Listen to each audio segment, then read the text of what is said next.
Hey everybody, we are doing a master case break of 2019 Diamond Kings tonight, and then after that we're doing a jumbo Bowman.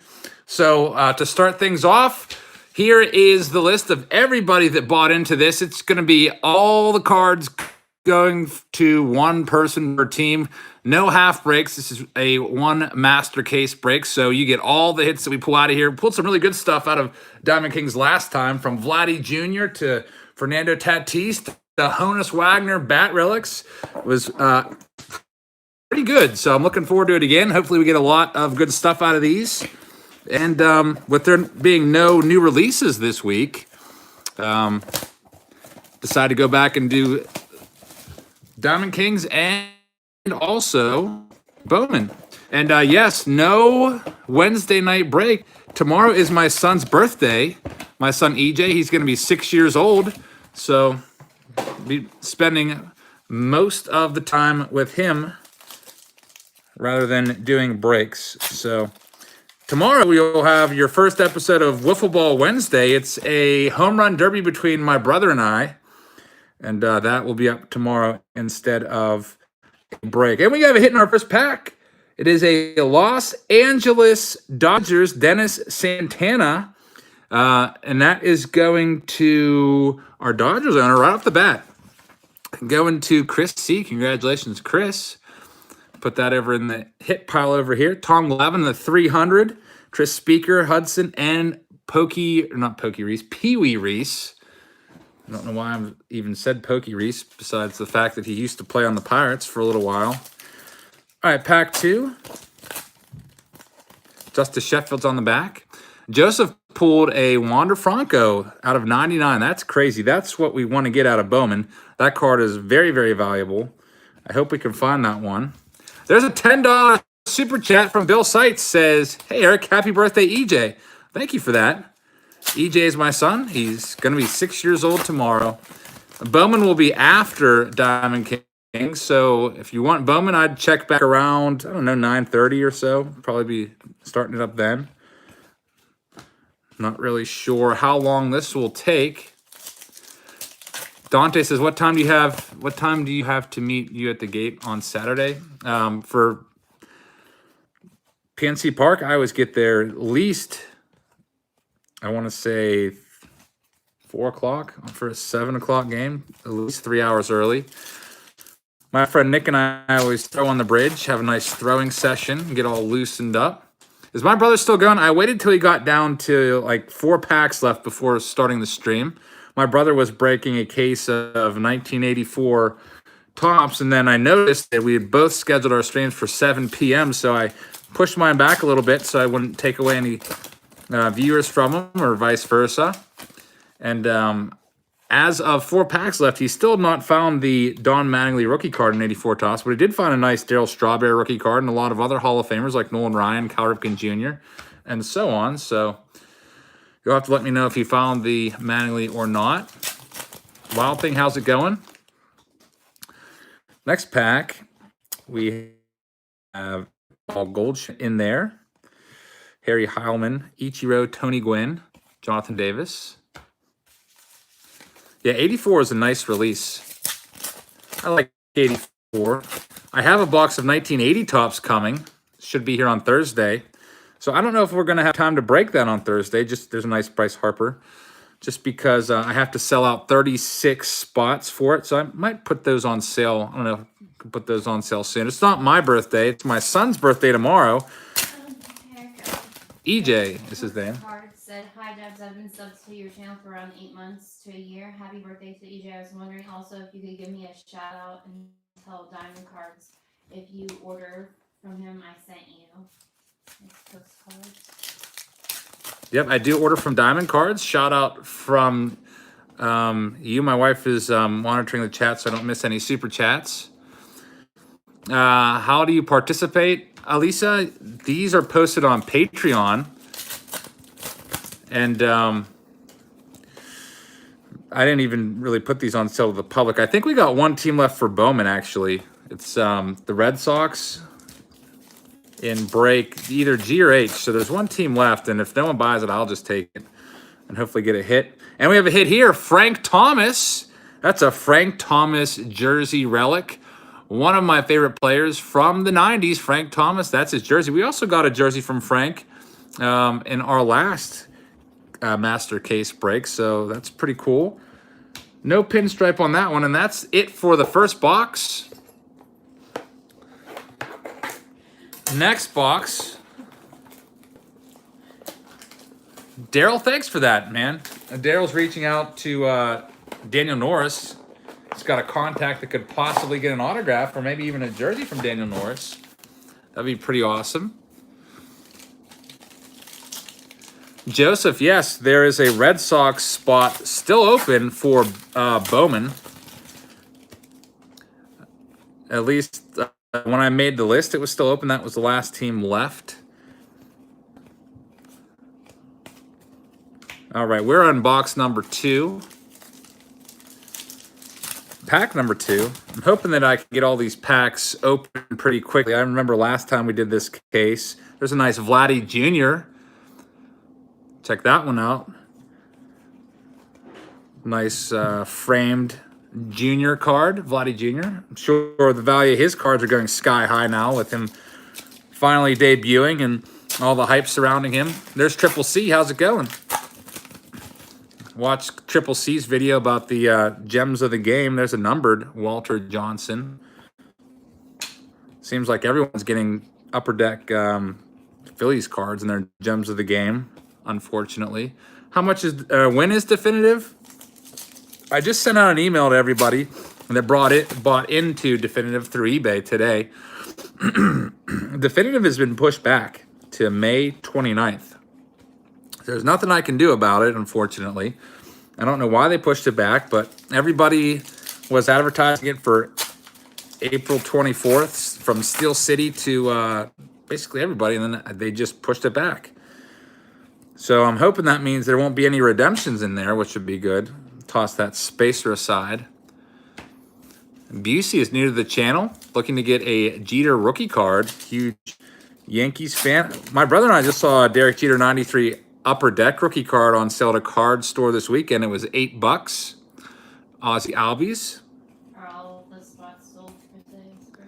There's last time I checked, Bowman had the Red Sox still available. You know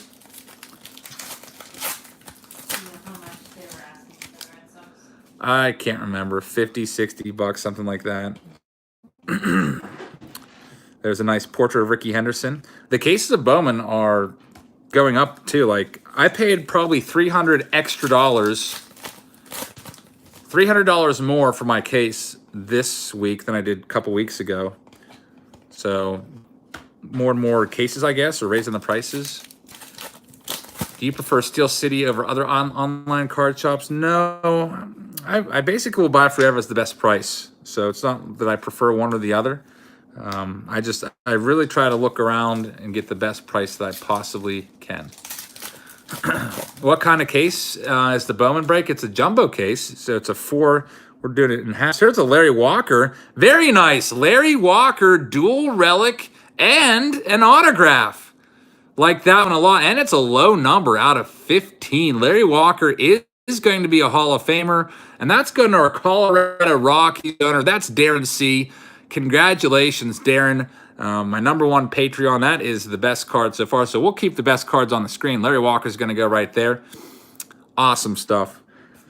That's that card's only going to go up in value because I think Walker is going to get into the Hall of Fame next year on his final trip on the ballot there. You get 10 years of eligibility to get in, 10 years of being voted upon, and if you don't get 75% of the vote, then you fall off and have to rely on the Veterans Committee to put you in. I think Larry Walker, he keeps edging upward, and I think he'll get there. Yeah, way to go, Darren. I don't know if Darren's in here. Darren also bought into my brother's break, so he might be over there. Yogi Berra, we got a Yogi Berra.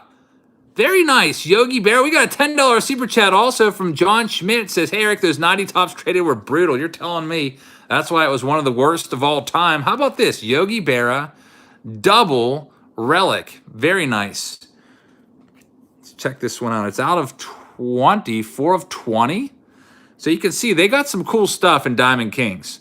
We had a Hans Wagner 505 game-used bat. And now this is a game-used Yogi Berra jersey. Check that out. How about that? I'm not sure what that would go for, but still really cool.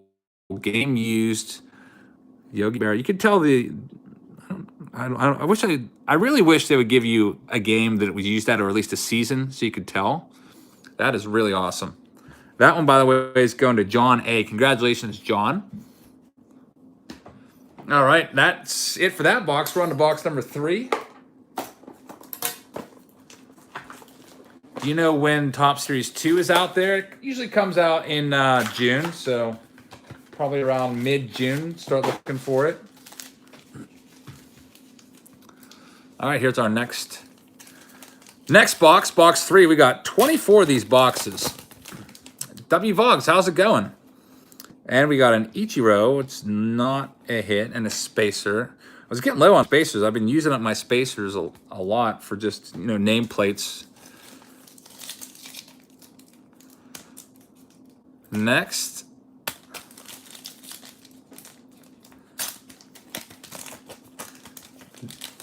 This pack is giving me some problems, but I got it open.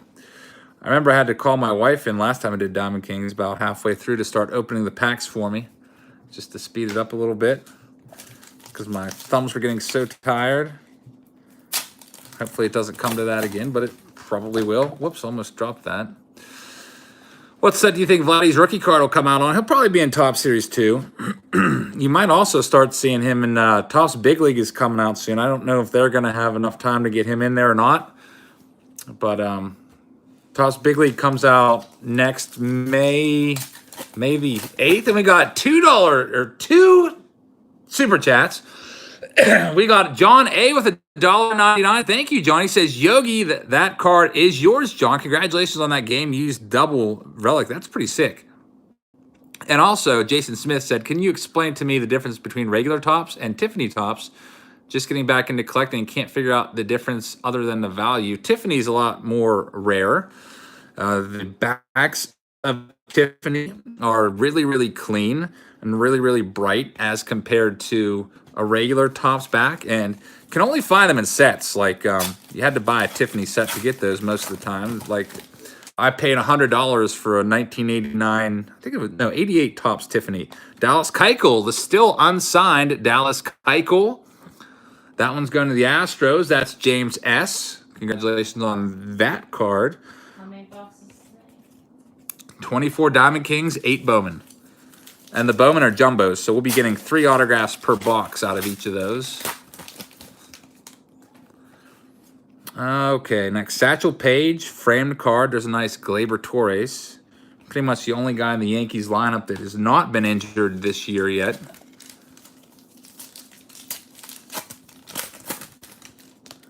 Next pack, we have Bryce Harper, but it's not a hit. Anytime you get an upside down card, you might think it's a hit. At least I always suspect it might be. Still have one more hit in this box. Yeah, I like Diamond Kings. You can usually pick up a master case for about $1,600, which is not bad considering the stuff that they put in there. There's always some cool stuff. Yanks have won 9-10 and 11-13, and they're doing it with a bunch of guys that I'm sure most of us couldn't even name their starting lineup right now. All their stars are on the DL pretty much. Sanchez just came back, though. Gary Sanchez, the catcher, he was on the DL. Amazing how many guys. I think they tied the April record for the most amount of players on a DL at one single time. I think it's 13, and I think that tied a record. And there we go. Yeah, that was right there. Yogi Berra, double relic, and it says game used on the back. That was a pretty sick one. We got a flashback Beltre. Ray King, how's it going? Sorry if I missed a comment, but they go by very quick here on my end. Do you sell your breaks? I sell the breaks on my Patreon page. Yeah, I always call it the DL, and I probably will continue to call it the DL for the foreseeable future because that's what I grew up. I know it's the IL now.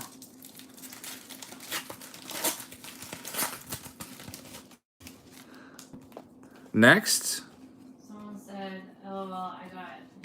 somebody else's cards in a break today, what should I do? Not a Chavs break. I'll have to see about that. No one else complained about not getting cards, so I'll have to. It's Raptors, man. Steven Duggar is our next hit. Steven Duggar. That one is going to our Giants owner, which is Tori C. Congratulations, Tori, on your Steven Duggar, center fielder for the Giants. There's a nice Acuna. Yeah, fair feeling. Feeling all right. How much money can you get one of these cases for? About $1,600 for a master case. And inside each master case is 2 inner cases with 12 boxes each.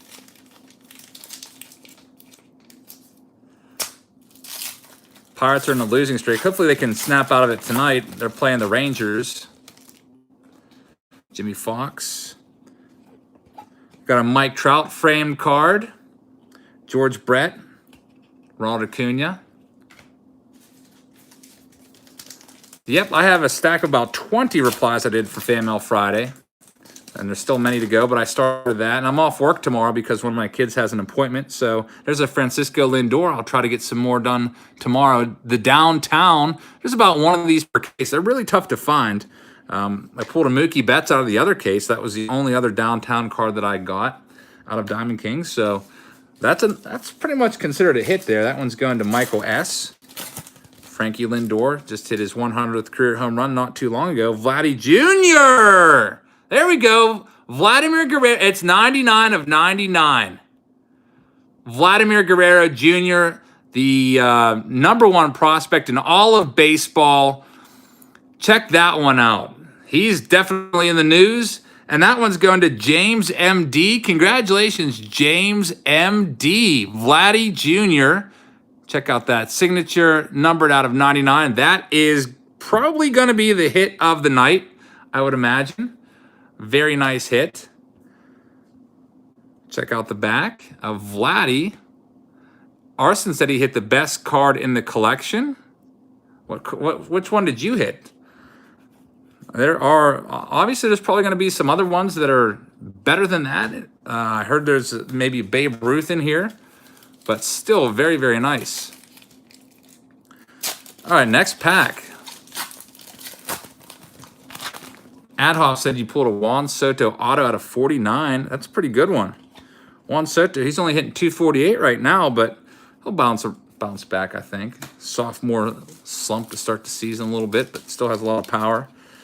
A lot of guys' averages are down, unless your name is Cody Bellinger. Bryce Harper again. Keep faking us out with Bryce Harper. 101 Golden Age would be sick.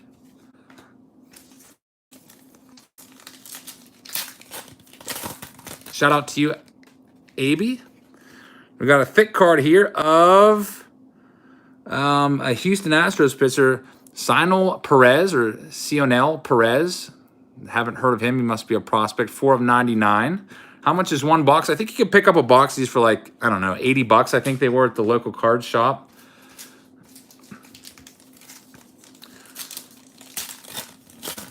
If you don't have the money to go and splurge on a case, you can usually get a half case of 12 boxes for around $800. Which isn't too bad. Bellinger sold his soul to the devil in the offseason. I definitely know he was not happy with the way he performed in the playoffs. So he was working on his swing the day after the season ended for the Dodgers. And it's really paid off for him so far. 1 of 1 Ruth Cut auto. That's probably the best one you can get for sure.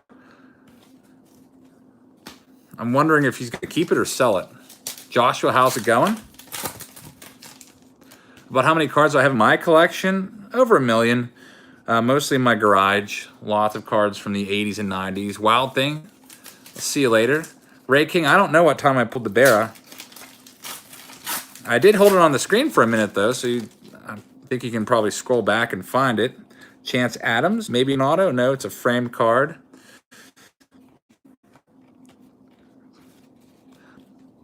Two packs left in this box. That side is not working out for me. Got a Mickey Mantle.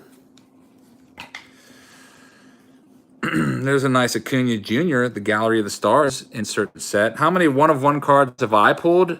I don't know. Probably at least a dozen or so. Move that Vladdy over. I had one case where I pulled 6 or 7 last year. It was the Archive Signature Series. Active player. I think there was at least 6 1-of-1s in there. It was pretty crazy. It was just every other box was a 1-of-1 auto. It was actually insane. That's it for that box. So moving right along to box number, I don't know what number 1. I think this is 5. Yeah, if you were interested in that Ruth. Interested in a Ruth 1-of-1? Heck yeah, I'd be interested in a Ruth 1-of-1. I don't even know what that would be worth. Definitely a pretty penny. All right, here is our next stack. What's your prediction for the case hit? I don't know. I think the last case hit we had was the Honus Wagner Bat Relic out of 5. Like to see something like that again. Although that Vladdy Jr. out of 99 is pretty sweet. The Babe Ruth is worth $10,000 to $15,000. That's pretty crazy. I'm probably not going to be buying that. I'll be taking $10,000 to $15,000 and buying a Mickey Mantle rookie card, 52 tops. With that money. Mike Trout. Mookie Betts. How much do you think a 2015 Bowman's best Aaron Judge out of 5 is worth? Is it autographed? That's probably worth at least a couple $100, if not more. We have our next hit. This one is a Luis Ortiz from the Orioles. That one's going to James M. It is a double relic and an autograph. Luis Ortiz, young pitcher for the O's. Is Micah in this break? No, Micah is not in any more breaks. He was in the TriStar break, so he has a box for that. So we're all squared up now. And how square you are in the Fall the Flip. Fall the Flip. I am around, I don't have the exact numbers there, but probably around $800 in total money towards the mantle. I put about, I don't know, 6 listings up last week. DMC Sports looking for subs. DMC Sports, thank you very much. Robinson Cano. It's a Seattle Mariners dual relic. That one's going to Mariners owner, which is Dave G. Congratulations on that one. Kinnick asks, am I sick? I hope not. I hope it's just a little bit of congestion. Maybe, I don't know, maybe some allergies with the weather changing and everything. With all the pollen that's floating around in the air. Ray, we'll see you later. Thanks for stopping in. Roger Maris, would be nice to get a bat from him. And, okay, something just fell behind me. Greetings from Niagara Falls. We were just there back in, what was that, January? That was in December. January 1st? Oh, yeah, I posted the video on January 1st, I think. Yep. They asked what the 3 cards are. What 3 cards? There's 2 hands. They're asking what the 3 cards are on the screen. The 3 cards are the best 3 that we got. Larry Walker out of 15 autograph. Yogi Berra, game used. And also Vladdy Jr. autograph out of 99. Those are the best ones so far. I'll keep the best ones on there just so people have to, you know, a bunch of times. Because as people come and go throughout the night, they are usually asking. Next pack. Got Ichiro on the back. What else we got in here? We got a Gleyber Torres. Ichiro, there he is. Ichiro, by the way, is going to be back with the Mariners as an instructor. Just saw that today.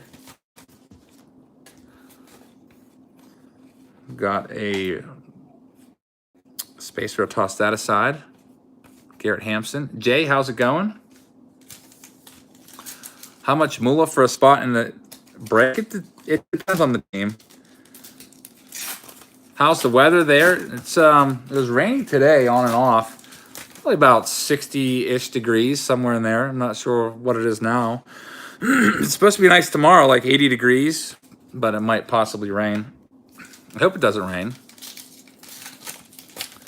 KC says a lot has changed in the card world, but he's happy to be back. Happy to have you back. Thank you for watching. Michael Kopech is the last one. Did you ever find that Harper short print? Yeah, we found it. people said that I missed it, and we went back, and we did find it. That was in break A of 2018 Bowman. Kinnick asked, will I ever do a football break? Probably not, because I don't know anything about football. And I would just be blowing right by the best cards. Andrew asked, will there be a Throwback Thursday this week? You're a new Patreon member and subscriber. Yeah, it's either going to be 1980 Topps Baseball Card Exchange Authenticated Box, or it might be something else. I've got a lot of Baseball Card Exchange Authenticated boxes that are sitting around just waiting for their Thursday to come up. 1980 will either be this week or next week, so look for that. I'll be posting that maybe tomorrow. 357 MAGA says, hey, Eric and Mr. Jabs, are you doing the 1980 Topps this Thursday? It would be epic if you pull a Henderson. You have one that's a PSA 8, possibly get a PSA 10. That card is worth about $25,000. And I went to eBay sold listings when I bought the box, saw one did go for $25,000. And somebody, I read somewhere, someone won a card on eBay and paid $38,000 for a similar card months ago. What did you say? Make sure they sub to him. Yeah, everyone, make sure you click on that $5 super chat if you haven't already, and sub to 357 MAGA. Thanks for that $5 super chat. But the 1980 Topps authenticated box, when I put that on sale, I'll be doing it per pack instead of stacks, because I know some people get disappointed when the Throwback Thursdays sell out in like a minute because there's only 4 spots basically. Why is it so hard to get high grade? It is really hard. I can't remember. I saw somewhere on PSA, at least I'm not sure if this is still up to date or not. I saw a chart when I was doing some research. I think there's like about only 20 in the world, PSA 10s.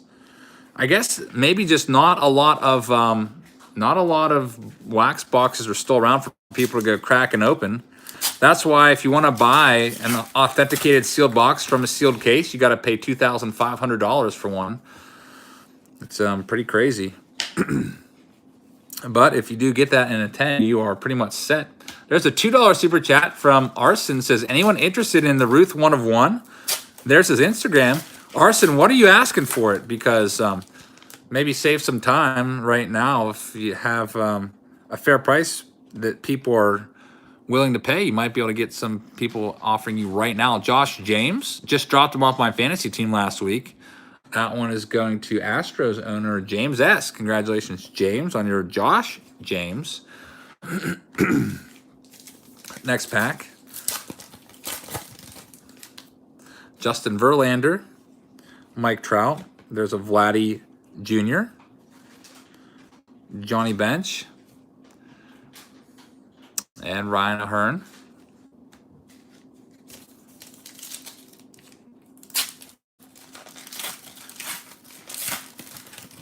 $1979 Ozzie Smith is you. Yeah, that's a tough one. That's why 79 Smith graded 10, if you get great centering, is worth a ton of money, because it seems like every time I see it, it's always way off center, either to the left or the right, top to the bottom. I think I have like 2 or 3 of that card, and they're both off center somewhat. That's just a tough year for centering.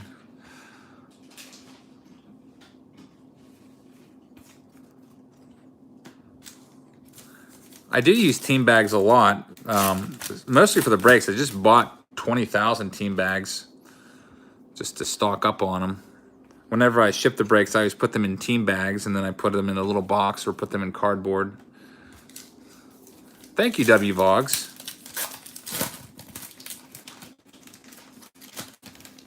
How many boxes of Diamond Kings? We are doing 24 boxes, and we have a Ronald Acuna Jr. relic, and also we have a super chat from Donald Blomdahl. Donald B. Blomdahl? I hope I said that right. Sorry. Donald B. says, got my Panini Kikuchi redemption on-card signature from one of your breaks in the mail yesterday. Will reveal it on my Oddball Wednesday video. That's awesome. Donald B., thank you very much for that super chat, and thank you for buying into the breaks. I'm glad that you got that Kikuchi redemption. That was a pretty nice hit in that break. There's the Acuna, by the way. Let's make sure it's game used. It is player used. So obviously I would prefer game used. Player used usually means they are just wearing it, maybe just in the clubhouse for a short amount of time. I don't know, maybe during batting practice. Who knows? But it's not game used, so not quite as good. But still, it's really cool to have something that Ronald Acuna Jr. wore, and there still is a little bit of value to it, I guess. Please ask if he was a Patreon, if he would do a football breakfast for him. Triple B cards, how's it going? It's been a busy day. I didn't get home from work until like 5:30. Was at work all day and then had a union meeting afterwards. That took, I don't know, got out of there at like a little bit after 4. Then had to stop at the grocery store and get some supplies for dinner.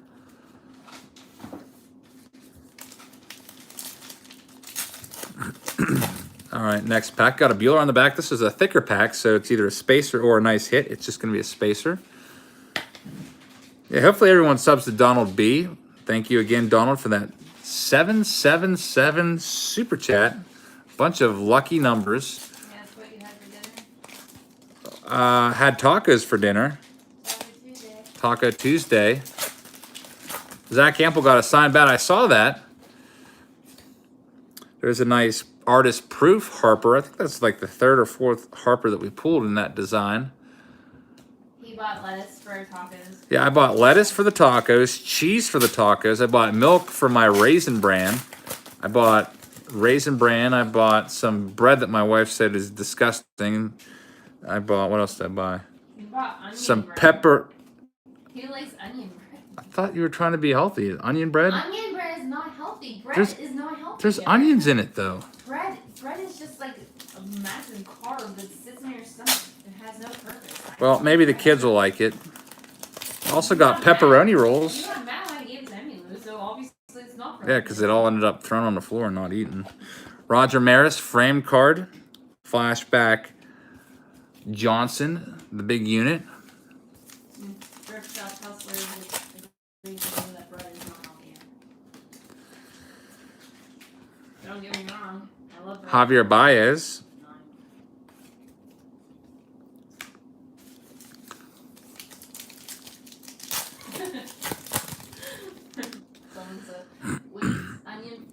Miles Straw autograph from the Astros.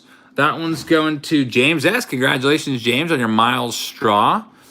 Someone just said 90 Donruss is the worst set of all time. It's up there. I had it in my top 10. I don't know. When I was a kid, I liked 90 Donruss. So I couldn't like totally just kill it, but it definitely deserves to be on the list of the worst of all time. Likewise with 90 Tops, I also used to love 90 Tops as a kid, but now just looking back on it, I couldn't put 90 Tops itself in the set just because of Frank Thomas, no name on front. Sammy Sosa rookie cards in there too, so there's some good ones in there. But 90 Tops traded is just a whole different story. And look at this, we've got a $20 super chat from D Porter. Thank you very much, D. He said, hey, Eric, did you see Hampel's latest video where he got the Trout autoed bat? If not, check it out. Cool video. I did have a chance to watch a little bit of it. I fast-forwarded to the end where he got the bat. I was hoping that Trout would give him the bat, but some guy just comes out and just gives him the bat. But Zach was definitely super happy about that, as I would have been too, and any of you would have been super happy too. He said that Trout is now his favorite all-time player. How do you donate? Someone just asked. You click that little $sign next to the text box where you're typing your comments in, and purchase a super chat. Billy, how's it going? Got Christian Yelich. Anthony, I did get your package in the mail. It's the large flat rate box. It's sitting in my front seat. Thank you for that. We'll be opening up that for our Fan Mail Friday. Ronald Acuna on the back. And we have, whoa, Paul Molitor. How about this one? Wow, it's a Paul Molitor dual relic with a bat relic, and also looks like part of a, I don't know if that's a jersey or a piece of the pants. But check this out. Paul Molitor, it's out of 49. And it is game used. A Paul Molitor game used bat, and also, I don't know if that's pants or jersey, but still awesome. Hall of Famer Paul Molitor, member of the 3,000 Hit Club. And that one is going to go to Justin S. with the Brew Crew. Justin S., congratulations. That's going to be on the screen. Paul Molitor, Hall of Famer. Paul Molitor, 3000 Hit Club, former manager of the Twins. Definitely love that one. Hat relics. I don't know. I've never pulled a hat relic, although I've seen like manufactured hat patches with like the logos and stuff from Topps. Box 8 of 24. Box 8. What? They don't understand super chat. Can you write? Super chat. Super chat is just a concept that YouTube came up for people to support YouTube creators and also get their chats noticed. They come up in big, bold colors and stay on the screen for, really it depends on how much you donate. Like if you do like $100 super chat, it'll stay on the screen for a really, really long time, like an hour or so. If you do a $2 super chat, it stays on the screen for, I don't know, a couple minutes. You can see that $20 super chat is still up there. There's a little timer ticking away. But, yeah, just basically, super chats are really good to be noticed, especially in a live stream where the comments are streaming by really quickly that the creator cannot always keep up with them all. But we have a $5 super chat from Daria right here. It says, what's considered more of a rookie card, the rookie card logo or the first Bowman logo? That's a good question. They're both, to me, they're both kind of considered rookie cards, although I tend to lean towards the one with the rookie card logo. That's just a personal preference, I guess. But, like, obviously, you can get, like, a Peter Alonzo 2016 Bowman, first Bowman card or whatever. Or you could get his 2019 Topps Series 2 when it comes out with the rookie card logo. And I don't know. Personally, I guess I would like both of them, but it's just a personal preference. I always like the ones that come out in with Topps and stuff like that. Arston says, Cam says, would you accept $11,000 for your 1 of 1 Babe Ruth cut signature? 10,500. So we got an auction going on here. Arson pulled a 1 of 1 Babe Ruth cut auto out of Diamond Kings. Eloy Jimenez, dual relic there, going to White Sox, are owned by Linda. Congratulations, Linda.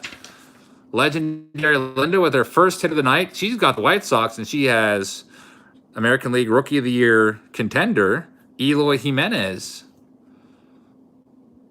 Next pack. Shane says, where do you give the money? Well, for the breaks, the money goes through eBay, and then the money goes into my PayPal account and comes out of yours. That's how I get paid for these packs, and then I take that money and buy cases for the next week. Freddie Freeman. But that's basically how it goes. I don't really like... I know a lot of breakers, they demand that everything's PayPal friends and family so they don't get dinged with fees and stuff, but I don't do that. I just go right through eBay. San Francisco Giants out of 99. Chris Shaw, that one going to Giants owner, Torrey C. Congratulations, Torrey. There's the back. How much do cases run on average? It all depends. Like, you can buy a case of Big League, which comes out next week, for about $750 on most sites. Or you can buy a case of Topps Definitive, which comes out at the end of the month for, I think it's like, it's over 3,000 now, like 3,300 or something like that. Around 3,000. It all depends on the case and the hits and all that stuff. J5, Mad Hair Flow, Dragon Fan. Tim says that Mr. Jeff tell Eric this for me. Brick spreadsheet is done. Does he want it? Sorry, PDF or XLS? I would rather Excel format so I can edit it myself, but thank you for doing that. Also, do you want me to make a list of standings of breakers who have hit the most, well, the most hits? That would also be pretty cool. If you have that available. I don't know if you have that available or not. I try to always say who got each hit. But yeah, I'll definitely give you a free spot in a break for all that work. Just have to keep me posted. Just send me an email, thejabsfam@gmail.com. Chuck hated Panini in the 90s. Don Ross. We have a $25 super chat from Chris. Chris says, "Hey Jabs, love your channel and came across it recently after I got back into collecting. What's the best advice you can give to anyone who's starting off collecting baseball cards? Keep up the good work, man. You're a legend." Thank you very much for that $25 super chat. Hopefully everyone will go and sub to Chris's channel. If you're just getting back into collecting, I would say, first off, you want to probably find a set that you'd be interested in collecting. Maybe I would say go out to Walmart and pick up some blaster boxes or value packs. Just get a feel for the new products and stuff without spending a ton of money. Because you don't want to buy a bunch of boxes or cases and get something that you're not really into. Blaster boxes are usually pretty cool because you get, about 70 to 100 cards depending on what it is. Some people that have been out of collecting for a while might not also know the good rookies, so familiarize yourself with the rookies and everything. And I don't know, I'd maybe pick a set and go from there. Just you don't want to go all 100% all the way in right at the beginning. I wouldn't want you to blow all your money, but yeah, just start small. Pick a set or two, maybe one set per month as it comes out, and focus on that. Why did Wicked block you? I don't know. Wicked, it comes in here anymore. You'll have to maybe have some of the Card Crew guys talk to you about that, because I really don't know. Andrew Benintendi, Gallery of the Stars. Clemente. All right, next pack. Chuck Allen's focusing on Vladdy Jr. right now. That's a good choice. Willie Mccovey. How about this one? Willie Mccovey. Hall of Famer Willie Mccovey. Autographed dual relic. And it is numbered out of 25. Nice yellowed jersey there. Oh, that is nice. Willie Mccovey. Always like Diamond Kings because they give you this kind of stuff in here. We got Paul Molitor already, which, I mean, if you're a Brewers or Twins or Blue Jays fan, you've been super pumped about. But Willie Mccovey just passed away recently. How about that? This might have been one of the last things that Mccovey ever signed. That is really nice. Check out the back. Let's check this out. Mr. Hot Hands has done it again. It is an enclosed old timers game used jersey. So back then they used to do old timers days. Also, some of the old timers would show up and play in the All-Star games during the workout Sundays. Some of the old timers would, take the field with some celebrities and play a softball game. Not sure exactly when that game is from, but that is really sweet. Willie Mccovey, yes, McCovey Cove, named after Willie Mccovey. Awesome player. Just picked up his rookie card not too long ago, 1960 Topps. I like that one a lot. That one's going on the screen for sure. Some good stuff so far.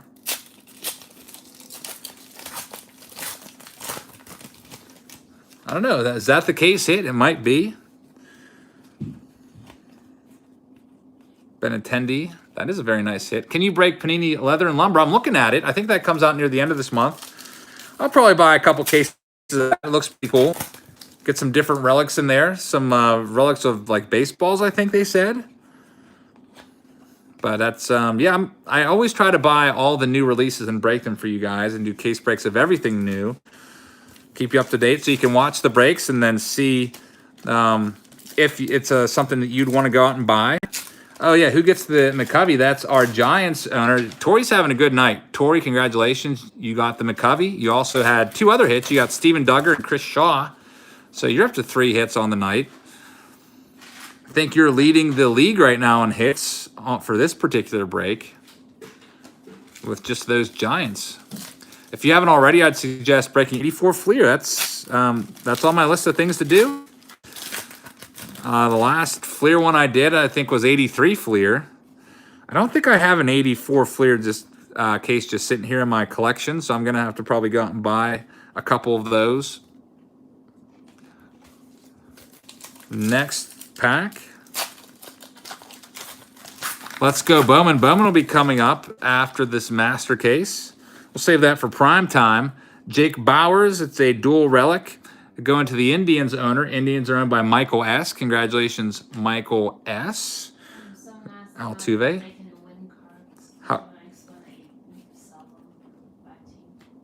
How can you win cards? If you want to win cards, you can always send away postcards to all the different companies. They all do the no purchase necessary thing. Also, a lot of channels do giveaways from time to time. Shohei Ohtani. Next pack.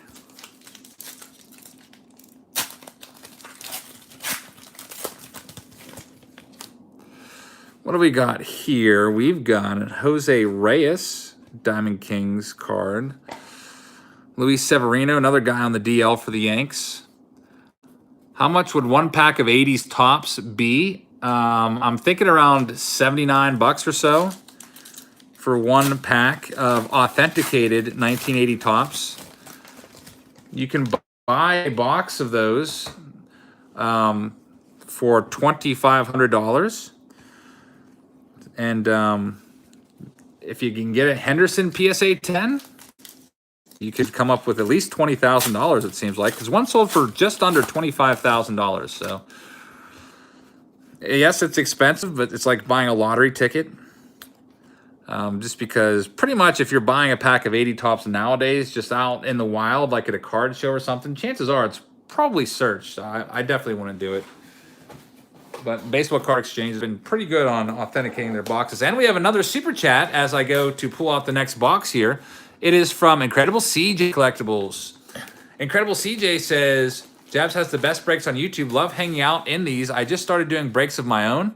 Doubt they'll ever be like this, though. Keep it up. Well, thank you very much, Incredible CJ Collectibles, for that $5 super chat. And hopefully everyone goes and subs to his channel and checks him out. Nick, welcome to the streams. Yeah, who is not on the injured list for the Yankees, really? Pretty much everyone except Gleyber Torres. John says you're going to be checking out those shops in Hagerstown, Maryland. You were out this Friday, only 20 minutes away from you. Yeah, we were in, where did we go this weekend? We went to Punxsutawney, Indiana. I have another video from this weekend that I haven't released yet. I only gave you half of the stuff that we picked up. I picked up an entire set of cards this weekend. And it's a very, very old set. It's more than 35 years old, I'll tell you that much. And it's all in a binder. I got it for a really good deal. And some other stuff. I picked up a card that I've never seen before. A brand that I've never seen before. Something new, so I'll show that to you whenever I get around to putting that video. And we got John Smoltz. How about this? We're getting some good Hall of Famers. John Smoltz, dual relic autograph. Going to our Braves owner. Braves are owned by James S. Congratulations, James S. You got a John Smoltz. Always like pulling Hall of Famers, and we're getting a good bit of them so far. We got Yogi Berra. We had Paul Molitor, Willie Mccovey. Larry Walker's going to be a Hall of Famer. And now Johnny Smoltz. Great announcer. Also, awesome pitcher. There's the back. Let's see if that's game used or player used. It is game used material. Very nice. John Smoltz, Diamond Kings. Autograph card. Very, very nice. Mike G says, I drove a Honda Accord for 17 years, 315,000 miles. I just had my oil change the other day. Just to save time, I just stopped off at Valvoline and had them do it in 10 minutes. And they were all talking about how many miles my car had on it. Said they'd never seen a car with that many miles on it from... I bought my car brand new back in 2013. It's a 2013 Chevrolet. There's a super chat from Chris. Chris Callan says, Eric, my wife and I used to collect together back in the 90s. So is your wife also a collector, sports fan, or just a saint? Thank you very much for that $5 super chat, Chris. Hopefully everyone goes and subs to his channel. And she does not collect cards at all, and she doesn't really watch sports at all, so she's a saint. Ryan says your breaks are a stress relief. Thank you. I'm glad that it relieves your stress. I don't think you believe that. You would never say that to my face. Garrett Cooper got his hand broken. That's not good. Always hate seeing injuries. Saw Fernando Tatis Jr. get injured about, what, 2 days ago? Doing basically a split. He's on my fantasy team, so that kind of stinks for me.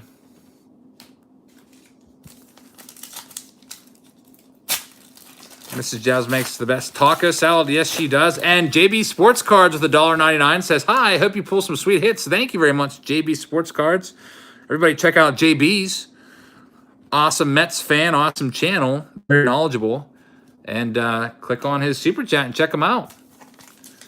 But anyway, I've got 232,000 miles, 230-something thousand miles on my car, and I've only had it since 2013. And they were like, well, yeah, we've seen cars from 2013, but none with that many miles on it. Ryan Barucki going to Blue Jays owner James M.D. That'll be going along with your Vladdy Jr. hit. I always like doing Diamond Kings, just one giant break, because there's so much good stuff in here. I don't want people to feel sad that they bought into the wrong case. Yeah, Rendon, I saw that. He was placed on the DL. He's another one. He's on both of my fantasy teams, so that really stinks. Rendon got hit by a pitch and just has not really been able to play very much at all besides a few pinch hitting experiences. There's a Cedric Mullins. He's hitting 0.95 or 0.94. Really, really rough season for him. Someone just came in and they asked what bid you were for. What bid am I breaking? Well, we're doing a Diamond Kings Master case right now, so looks like we have 14 boxes left after this. The boxes only have 12 packs per box, and there's not that many cards per pack, so it'll get going. You have 8 players on the DL, says Cook's Cards. We only have, I think it's 3 DL spots. So I've had to release a couple guys that have gone on the DL that I didn't want to, just because I was also having some DL problems back a week or two ago. Fantasy can be frustrating, but also fun. Something to pass the time with, like if you're at work or something with a little bit of downtime, get on there, set your fantasy team lineup. George Brett. Mullins was optioned. Well, I do not blame the Orioles for that. Hitting 0.94, definitely needs to go work on some things down in AAA. All right, now we're on box number 11 of 24 for Diamond Kings. Just opening this up.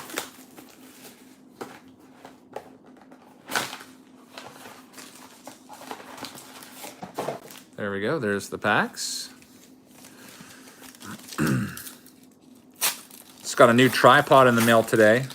It's a 51-inch tripod to film our Wiffle Ball Wednesdays.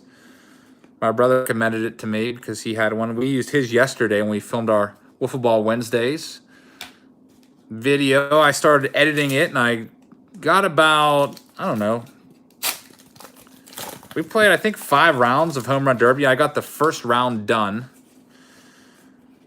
We had 2 camera angles. My wife was off to the side filming the home runs, and we had a camera set up behind the pitcher, so you got that pitcher's view. And for the good hits that we had, I would cut away as soon as the ball was struck. And we have Chance Adams. That's a good one. Chance Adams, one of the top rookies in 2019 sets. Going to the Yankees owner, John A. Congratulations, John. Is it player used or game used? It is player used. People usually ask that, but still pretty cool. Chance Adams. John is a huge Yankees fan. Yeah, my brother's channel is The Passes Alive. He picked up about 100 subs yesterday. He had a really nice sub surge. I think he started the day with like 588 and ended up with like 700 something. What'd you say? What kind of wiffle balls do you use? We use the official wiffle balls, one with the holes on the one side, so you can make them dance a little bit. It just takes one good video to get over on YouTube. Yep. Basically, you have to have one video go viral, and that viral video will bring you a bunch of subs, and then you have your fan base, and then all you have to do then is continue to make quality content, and you're set. Here we go. Chet Lemon wants to talk about Chris Davis for a minute. Yeah, you can talk about Chris Davis. He's definitely turned his season around after going 0 for, I don't even remember, what, 50-something? Yadi Molina, 8 out of 25. That's a nice one. What team do you dislike the most? I never really liked the Cardinals that much. Basically, teams in the Central are probably my least favorite teams, just because I grew up a Pirates fan and still am a Pirates season ticket holder. You say Kikuchi right there. So just never really got along with those ones too much, I guess.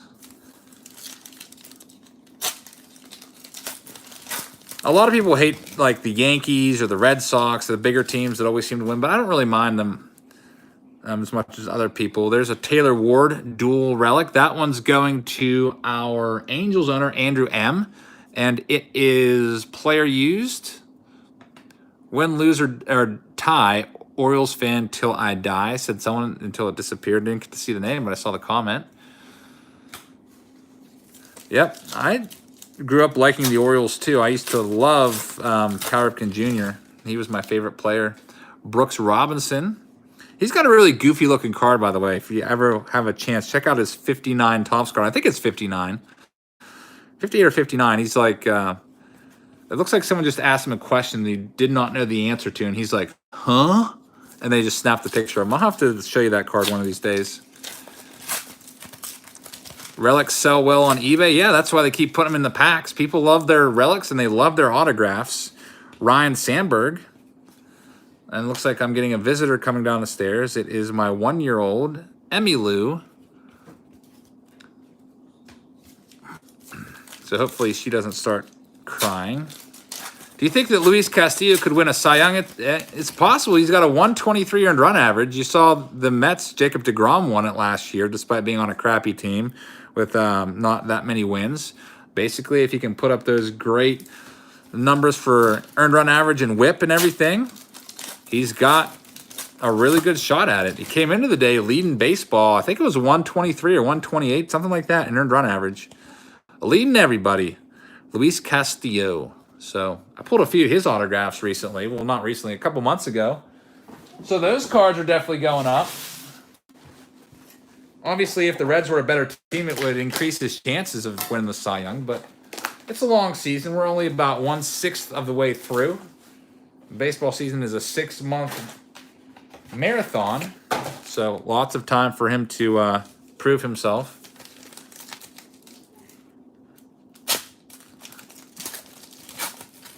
All right, we're on our next box. This, by the way, is our 12th box out of 24, so we're halfway through.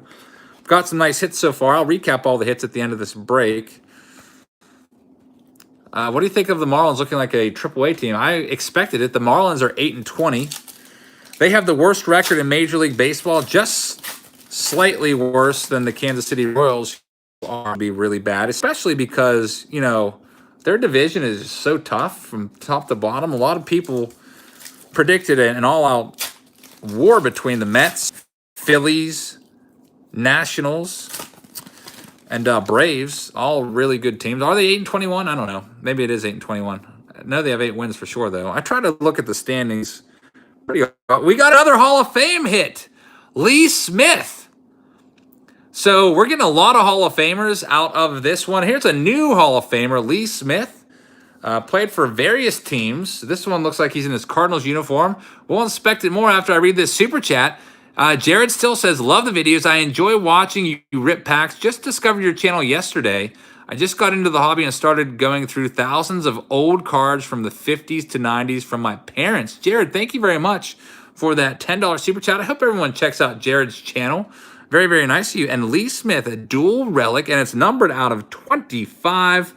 Diamond Kings. That one is in his Cardinals uniform. You probably can't see it. It's really small up there. St. Louis. St. Louis Cardinals are owned by Richard B. Congratulations, Richard, on your Lee Smith Hall of Famer. It is game used also. Very, very nice. This is our 12th box. And so far out of the 12 boxes, we're getting 1, 2, 3, 4, 5. We got 5 Hall of Famers and one guy here, Larry Walker, who will be in the Hall of Fame more than likely this year. And on top of that, we got this one right here, an autographed, numbered Vladdy Jr. card.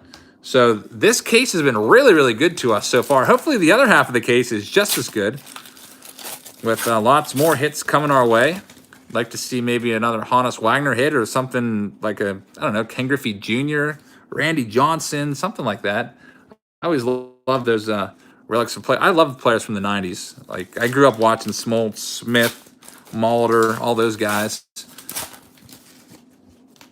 One huge hit in every other box. You're right. That is about what we're doing right now. 12 boxes, 6 huge hits.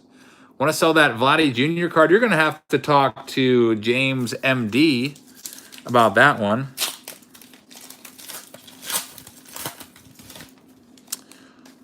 All right, next we have a spacer.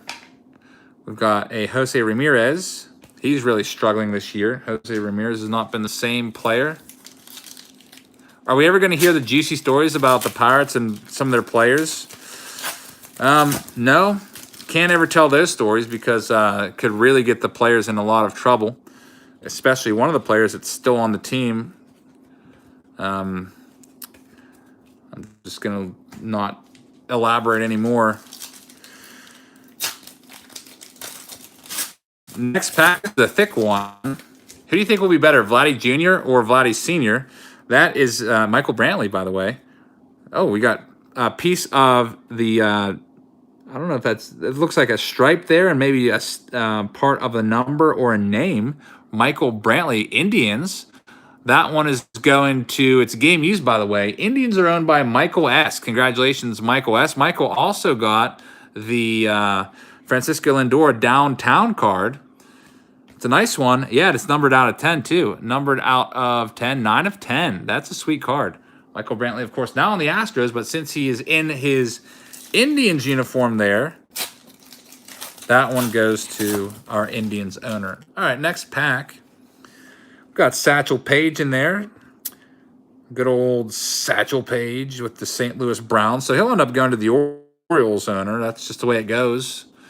Whatever the team, whatever the franchise ends up, that's where the card goes to. Like the Senators will go to the Twins, and New York Giants will go to the San Francisco Giants, Brooklyn Dodgers to LA Dodgers, and so on and so forth. Philadelphia Athletics go to the Athletics. Oakland Athletics. So if you're an Oakland Athletics fan, you get a bunch of Philadelphia cards. I didn't screw up. It's just because they're in Philadelphia Athletics unis. Because Diamond Kings does have a lot of cards like that, like Mel Ott right there on the back. Back in his New York Giants uniform there. Last pack from this one. What number's on the Lindor card? I don't think the Lindor card was numbered, but it's a hit. The downtown is a tough insert series to pull. Usually only like one per case, at least that's what I've found. All right, that's it for our first inner case. In a master case, there's 2 inners.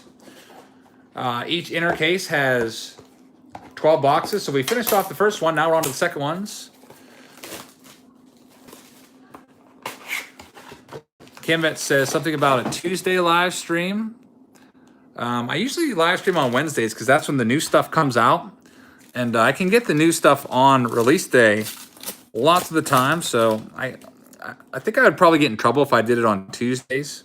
Sometimes they won't do a whole case break a day before. So typically, though, I get the cases on release day. So that would be Wednesday. Cases always seem to release on Wednesdays. Just doing it today instead of tomorrow. Really nothing comes out tomorrow, by the way. May 1st, no new products. Got to wait till May 8th for Big League to come out. Topps Big League. So I'm just going back and doing a couple favorite products from this year. Diamond Kings, which it was a good choice. Look at all the stuff we're getting out of here. And also, I'm kind of upset that I didn't pull a Wander Franco autographed card yet.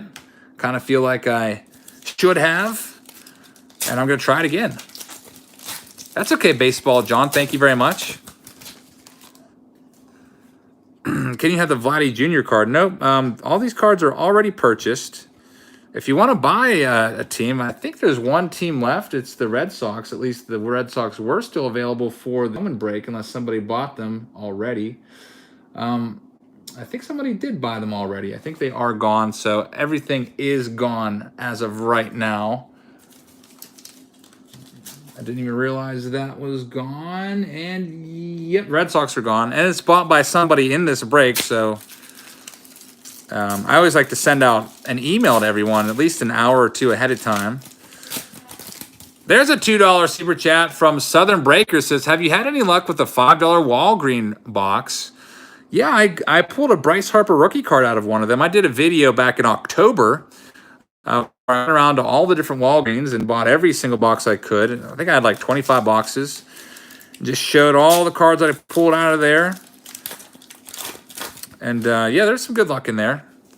I'll be opening some more of those pharmacy boxes, probably soon. I haven't done any pharmacy boxes in a really long time since that October video. And it seems like that's all that people do nowadays on a lot of these YouTube channels. They're always doing pharmacy boxes, and people like watching them, so maybe I'll go do another one. Here's a hit. Rowdy Tellez. He's got 5 homers this year for the Blue Jays. That one's going to Blue Jays owner James MD. That's his 3rd hit. I think it's his 3rd hit. He also got a Ryan Baraki and Vladdy Jr. So far. At least that's all I can remember. He might have had more. Pharmacy boxes are getting harder and harder to find, too. Usually when I stop in, they're all sold out of them. Yeah, Bubba, my brother's channel is The Past is Alive. He's got 2,700 subs.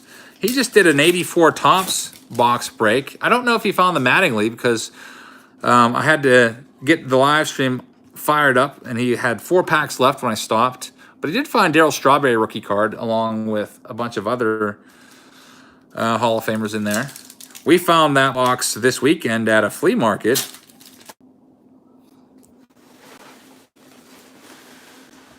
Hopefully we're back. I just got all of your lag messages, and whenever that happens, the YouTube app has a little the screen goes like black and white, and then I get this little white thing spinning around like this, but it looks like we're back now. Donnie Baseball says, thanks for pulling those Indian cards. Keep them coming.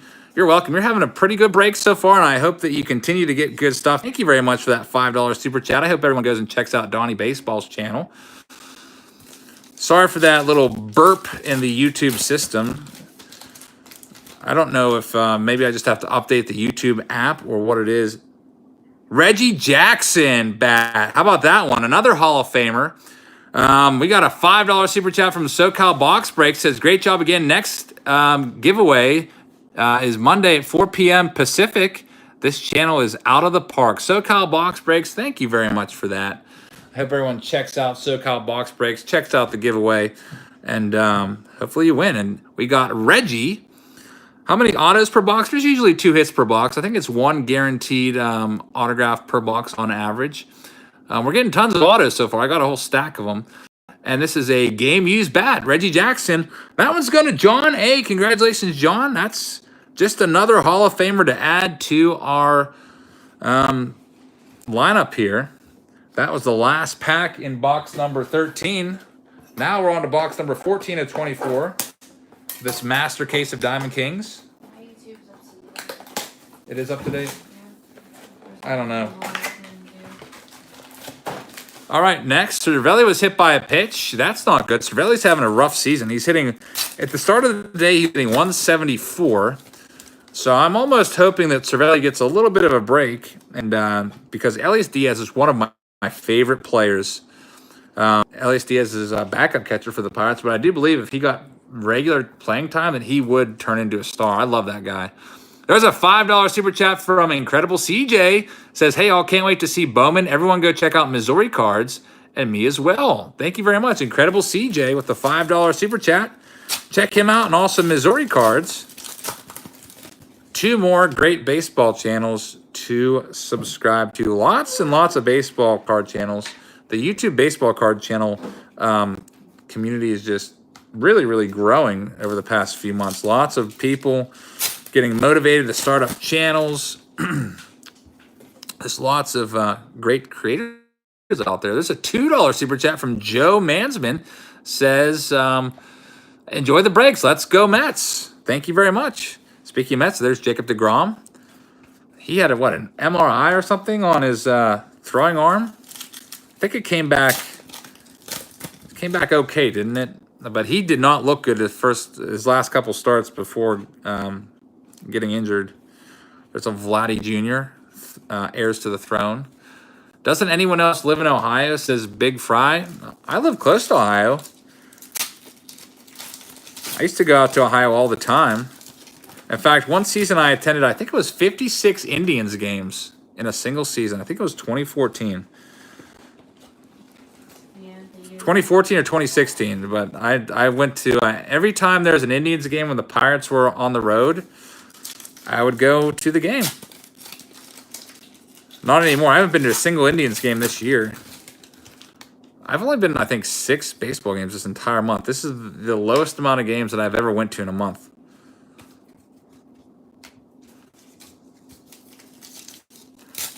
Next pack. Tony Glasses from Cincinnati.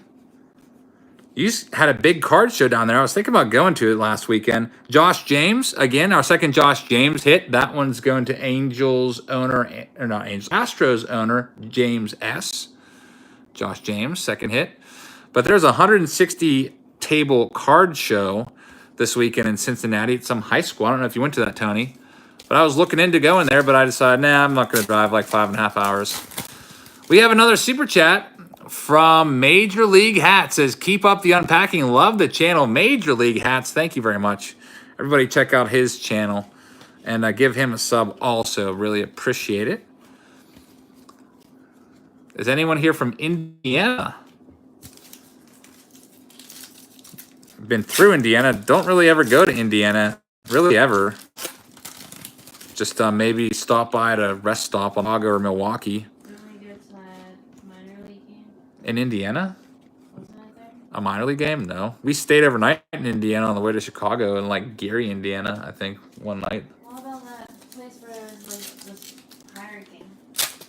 Oh, Indianapolis. Yeah, that wasn't a minor league game. We did see back in 2016, the Pirates opened up at the Indianapolis Indians Stadium against the Reds. We went to that. That was the first video I ever did for ball hawking. And, yeah, that was 2016, I think, back in March of 2016. Lost my hat that day. It was so windy and cold. It was miserable. Victory Field. Yep, that's the name of it. Victory Field in Indianapolis. Mickey Mantle. I'd love to get a Mickey Mantle bat relic or autograph out of here. It'd obviously have to be a cut auto. It says Mantle passed away years ago. We did, I think, a cut auto. I think it was Diamond Kings. We got a Gary Carter cut auto, one of his checks. Randy says, Indiana is a miserable place. It's very flat. Another Frank Thomas hit. This is another Frank Thomas jersey relic. You got a piece of pinstripe on there. I don't know. It looks like a little bit, I don't know, it's crushed there. The card got a little bit indented there or something. I don't know what happened with that one. Maybe something manufacturing process. It's a game-used jersey. That's our second Frank Thomas. I almost forgot about him. I don't even have him out there. We got 2 Frank Thomases, so add him to the Hall of Fame list. So that's about 6, 7 Hall of Famers so far. All right, that's it for that box. Moving on to the next box. This is box number, I don't know. I think it's 15. Yeah, 15 sounds about right. Comfort cards. There's Darren C. Darren, you had this. I don't know if you were in here earlier, but we pulled this nice card for you right here. Larry Walker out of 15, dual relic and autograph in his Rockies uniform. So you're getting that one. Also, Darren got a Darryl Strawberry rookie card today.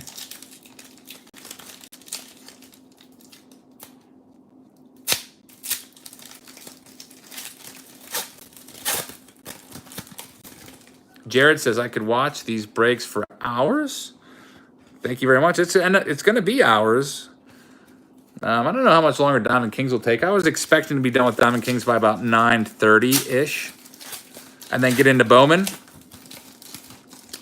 You might beat that a little bit. I don't know. Justin Verlander.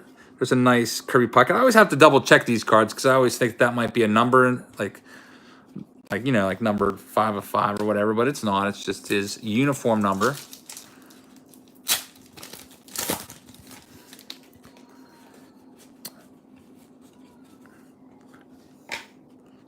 All right, we got Chris Sale there. Chris Sale is really struggling. He's 0-5, I do believe. That's not Chris Sale-like. Worst start to his career for sure. I have to see if he and the Red Sox can bounce back after an awful month of April. Never know what can happen, though. It's a long season. Although they did win the World Series in 2013 and then finished in last place in 14, I think. Yeah, time for Sale to chop up with some more jerseys. Maybe. Get them fired up. Spacer. Be using all those spacers for our Throwback Thursday of 1980 tops.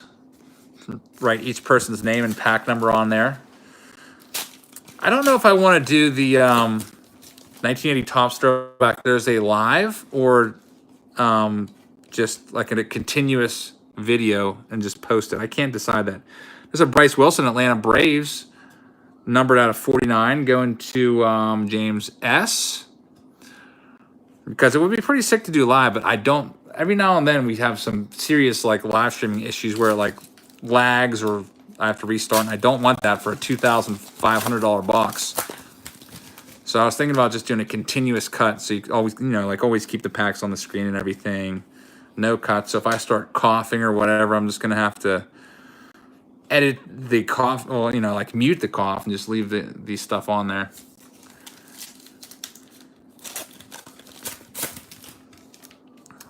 That will be, when I do that 1980 tops, that will be the most expensive box I've ever opened, believe it or not. Beating the 2011 tops update by just a little bit. What do you mean?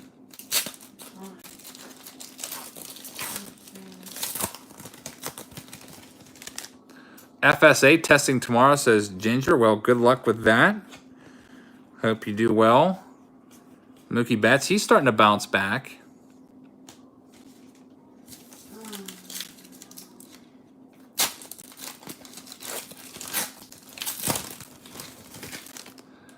Hype is Here Collectibles says, thank you for all the recent subscribers. He appreciates it. Well, you're welcome. How many subscribers are you up to now? There's a lot of these card channels are starting to approach 1,000 subs, which is awesome for you guys.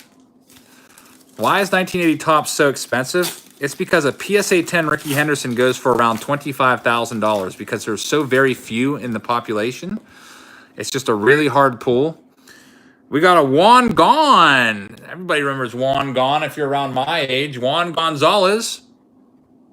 That is a jersey relic, and it's game used. Juan Gonzales. Mostly known for his 1990 Donruss reverse negative card, but also had a lot of good seasons of 30, 40 home runs. Great hitter. Are you going to wear gloves when you open the cards? 1980 Topps. Am I going to wear gloves? Yeah. I always wash my hands before the breaks. I don't know if I should wear gloves or not. Sometimes I watch breaks when people wear gloves, though. For some reason, I don't like watching it. I don't know why.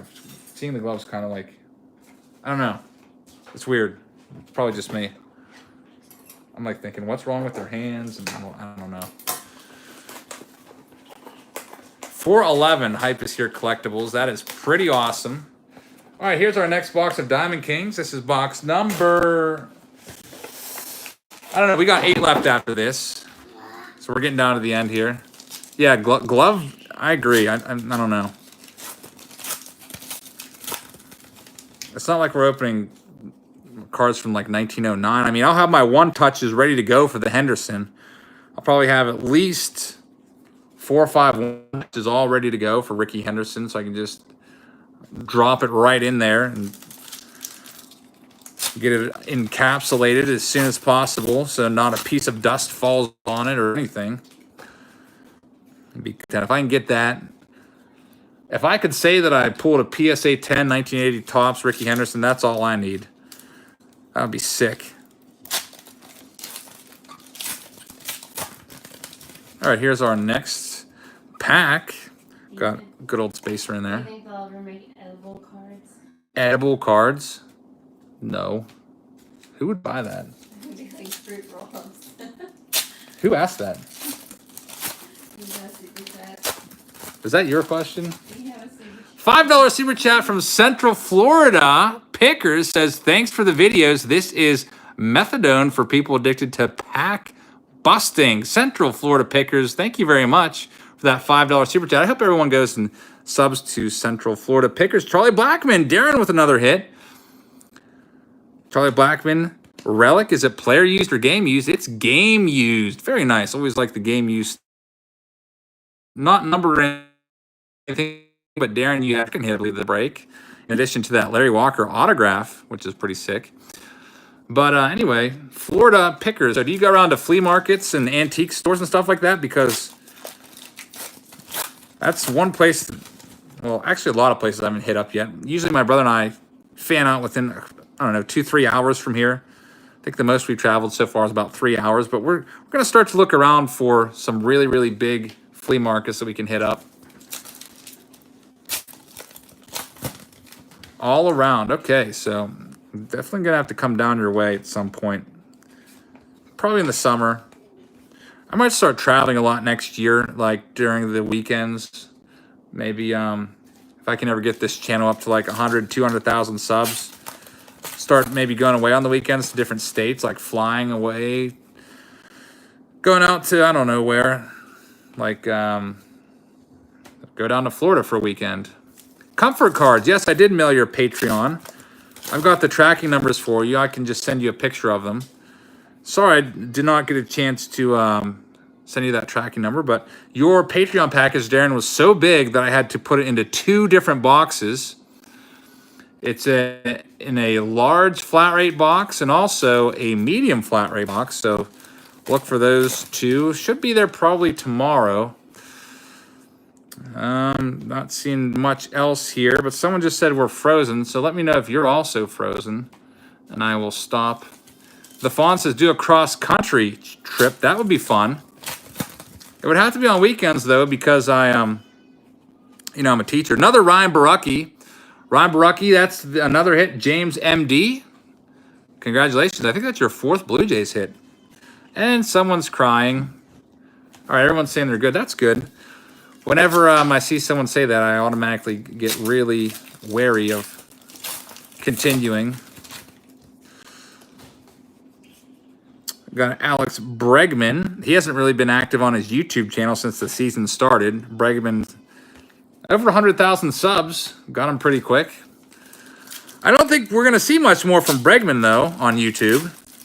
Bregman just signed a $100 million extension, so I don't think he really needs to worry about bringing in a couple $100 on YouTube every month. Obviously, now he's going to probably get more than that on YouTube with 100,000 subs. All right, so that's it for that box. Moving on, we've got 7 boxes left after this one. Working our way towards Bowman. You need 100,000 subs. I hope so. That's been my goal since I started the YouTube channel, to get that many. I never thought it was going to happen, though. I thought it was going to take a lot longer than what it's projected to be. Right now, I'm projected to hit 100,000 subs in May of next year, so that's about exactly a year from now. There's a site out there called Social Blade that does a whole bunch of analytics on basically every YouTube channel, and that's when they have me hitting 100,000. I hope they're right, and we got a Bobby Richardson Yankees autograph. My dad would be going nuts right now. My dad loved the Yankees, and Bobby Richardson was like his second favorite player to Mickey Mantle. Check this one out. Bobby Richardson going to John A. John, thank you very much for buying into the breaks. John picked up the Red Sox, which was the last team that we needed sold, and he's getting some good karma. He got the Yogi Berra hit. He's got a Chance Adams hit, and now he's got a Bobby Richardson. Check that one out. Bobby Richardson, awesome second baseman for the legendary Yankees of the the 50s and early 60s. Let's check that one out. The autograph is guaranteed. 8-time All-Star, 5-time Gold Glove. Raptors, that would be really awesome. I hope so. It all depends on how successful Wiffle Ball Wednesday would be. That is a hit for sure. Where am I going to put this one at? I guess I'll have to put this one up here. Oh, we got a super chat. Super chat from Venom Records says to help with paying a new ISP. Thank you very much for the super chat. Unfortunately, where we live, There's no Comcast. There's no nothing. We only have one ISP out here. Out here in the sticks, I guess it is. And, yeah, we're stuck with them. It's called Citizens Fiber. Citizens. They're the only game in town. Casey Mize is killing it. Yeah, Casey Mize, Tigers pitcher, Double-A, threw a no-hitter last night. Pulled a few of his cards recently out of different releases. One of the top Tigers prospects. So he hit a batter in the first inning, I think it was, and he also walked a batter. So not a perfect game. But still, if you pitch a 9-inning no-hitter, especially, whoops, I just bumped that. 1 second, let me get this back. I got a really crappy tripod here. My wife dropped it on the floor and broke it, so. I did not drop it. I thought you said you dropped it. No, I did not. I said I set it up and I walked away and it was off balance because it's got weak legs and it fell. I did not drop it. Okay, she set it up and it fell to the floor and it broke, so there's nothing holding the phone in there, so it's very, very wobbly. Luckily, a new tripod will be here tomorrow. I ordered it on Amazon. Didn't come in today, though, unfortunately, but it'll be here tomorrow, so I won't have to worry about knocking the phone over. And then the phone falling to the floor and you seeing the giant mess of pack wrappers all over the place. Looks like I'll be making my own taco salad tomorrow. No, you're not. You don't know how big taco salad. By making it, I mean going to Wendy's and getting it. Lame. Next. Waiting for money. Why would you make your own taco salad? Glaber Taurus Bat Relic giveaway at 50 subs, says Team Solid YT. Yeah, Randy Johnson. Just a framed one there. Still cool. I like Randy Johnson a lot. All the Tigers rotation is out except for Boyd. Yeah, they've really been hit by the injury bug.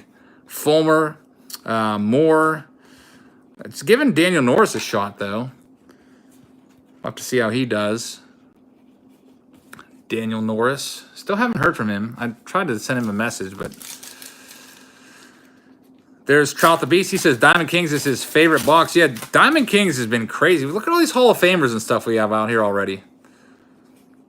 And we still have about, what'd I say, 7 boxes left to go. So you got to figure we're going to pull at least a couple more. This is why you do this in your man cave. He took over the whole house. It's everywhere. It's not a cave. It's the whole My wife just said the entire house is my man cave. Yeah, we're thinking about at some point within the next, I don't know, year or two, maybe building myself a an area for all my YouTube and baseball stuff, because right now it is pretty much all taking over the whole house. We have 2 kitchens in our house. The downstairs kitchen has been overrun by me. Our entire dining room overrun by me. This kitchen that I'm in right now, I like this kitchen because it has nice lighting and stuff. Nice granite countertops, overrun by me, at least probably half of it. So we have this really huge space. Alex Rodriguez, relic. That one's going to John A. also. Jersey Kings. And it's game-used A-Rod. Very, very nice. I remember A-Rod, not a Hall of Famer, but should be a Hall of Famer if not for all of his transgressions and stuff. Maybe one day he'll get in there. He definitely has the stats. 3rd all-time in runs batted in. Also, just shy of 700 home runs, but unfortunately, because of his PED usage and just reputation for when he played the game, probably not going to get in there. But yeah, we have a 3-car garage, and I'm thinking about turning the... there's this big empty space above the garage. There's nothing there. Like a real high ceiling.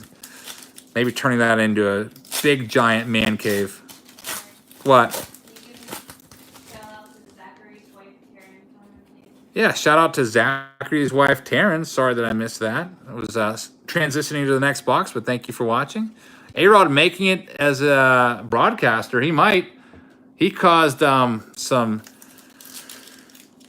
drama the other day with Zach Hampel. He was said some stuff that Hampel didn't like about him. Basically implied that Hampel grabbed the ball and held it hostage and wouldn't give it back. And said that he had to... He basically said, I'm still paying for the ball.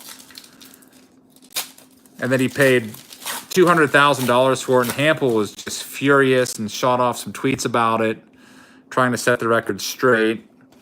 There's a Corbin Burns Milwaukee Brewers hit going to Justin S. Congratulations on that one. By the way, my brother was eating gum from 1984 today. Did you guys see that? Yeah, the money was donated by the Yankees to a baseball charity for kids that need equipment, I guess. Underprivileged kids. Buys them baseball equipment. So, I don't know about A-Rod. I don't know where he got that number from. Yeah, my brother definitely loves eating that old gum. He has a whole video where he ate 40 pieces of gum until he vomited. Pretty crazy. I would not be able to do it. I think I tried eating some gum from like 1987 pack a few years ago, and then I got a sore throat the next day, so I don't know if that was because of the gum or just unrelated, but I have not eaten it since. And I think I just saw a Super Chat flash up. K-Rod Savage Sports with $1 Super Chat. Thank you very much. Really appreciate that. Everyone check out his channel. What's my brother's channel? The Past is Alive is his channel. Yeah, that was a pretty good video. It's always cool to do things thinking out of the box from time to time. Like my brother and I have a video planned for somewhat soon. We're going to be having some fun with about 50,000 baseball cards. Probably in a way that you've never seen baseball cards used before. Hopefully it's interesting to you. Starling Marte from the Pirates. Nice gold uniform relic right there. I like that uniform a lot. I always love wearing that uniform when I go see them on the road, that jersey. Whenever you see them on the road, wearing that nice gold stands out. It's game used also, by the way. And that one's going to Pirates owner, which is Linda W. with her second hit. Where is she at? Linda W. She's got the Pirates, Rangers, and Rays. Starling Marte, home run in his first Major League at-bat. One of the few players to do that on the first pitch he ever saw. I like Starling Marte a lot. Him or Elias Diaz. I always have to debate who's my favorite player on the Buccos. All right. That's that one. You should build an outdoor man cave made entirely out of baseball cards. Yeah, I was thinking about building a house out of baseball cards. And then the neighbors would probably think it was absolutely crazy. And also all the golfers that are always back there golfing, they'd be like, what the heck is that? I'm sure it'd be pelted by golf balls and ruined within a couple days. Usually get about 20 golf balls in the yard per day. All right, let's see here. Next one, Yusei Kikuchi, artist proof. Chet wishes Micah was in on this break. Well, hopefully Mike can maybe get an eBay store or eBay account, and maybe just if he has cash that he wants to get on the break, give it to his parents to buy into him that way, because cash is just too hard to track for these breaks. It's just easier. Constipated says, I was at the 89 Earthquake World Series game. That's pretty crazy. The metal handrail broke the concrete. I took some chunks with a photocopy of my ticket and sold them for $120 a piece. Wow, that's crazy. Good thing you're okay. A few people died that day. Just, bridges collapsing and stuff onto them. Definitely a really scary day. I remember I was 8 years old when that happened. Almost 9. I remember hearing about it on the news. I don't think I was watching it. Would have been crazy to be watching that live. Just the camera starts like shaking back and forth, and imagine being at that game. All right, we've got Jason Giambi in here. The Giambino, or whatever John Sterling used to call him.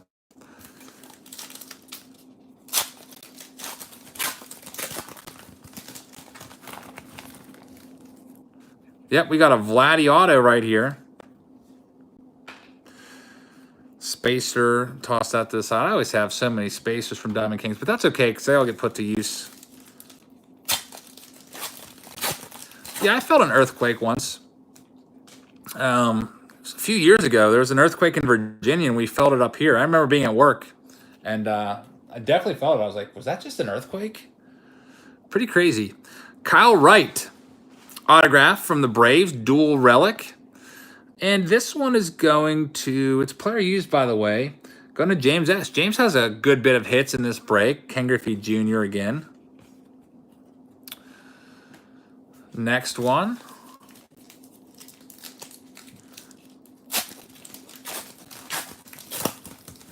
Got a Giancarlo on the back. You live outside Philly. Is it worth it to drive to Dave and Adams? I would say, honestly, you might be able to find similar deals online and better inventory online. Unless you're going to like spend a bunch of money, you're probably better off saving the gas money. I mean, it's cool to go up there. If you want to go and make a day of it and see Niagara Falls, because it's right there in Buffalo. If you have your passport, maybe go into Toronto. I think that's only like an hour past Buffalo or so. Maybe make a weekend trip. I wouldn't go there just for Dave and Adams. But yeah, it's a pretty cool store. It's really, really big. But to be honest with you, out of the entire store, I would say maybe only like 20% of it is cards. A lot of it is shirts and stuff. Shirts, jerseys, a lot of Buffalo Sabres and Buffalo Bills stuff in there. So there is some card stuff there, though. As you saw, if you saw my video, I definitely have some cards there. I bought a bunch of the Donruss rookies from, I think it was 2014. Trying to pull a Mookie Betts auto. What? If they're being inappropriate, I don't know why you're timing them out. Just block them forever. Like, you gotta be zero tolerance. We got a Matt Chapman, Oakland Athletics bat. Matt Chapman, a great fielder. Maybe we'll get some of his relics in the, what is it? Lumber and leather and lumber that's coming out. Coming out this month. By the way, the Oakland Athletics are owned by Linda W. So Linda is starting to get back on the winning track. Congratulations, Linda. Linda and Bob on that hit.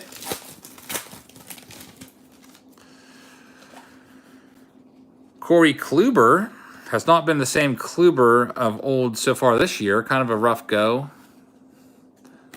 But he is usually money, so I'm sure he'll get back at it. Indians are kind of meh so far. Cervelli pulled from the game after hit by a pitch, and Elias Diaz in. Elias Diaz, one of my favorite players. Love that guy. He's just so nice. Like, one of the few Pirates that actually is nice during batting practice. Really cool guy. Actually, the two nicest guys in batting practice are Starling Marte and Elias Diaz, at least to me. Talk about current players. There's an artist proof, Mike Trout. All the pitchers are pretty standoffish, not really nice in BP.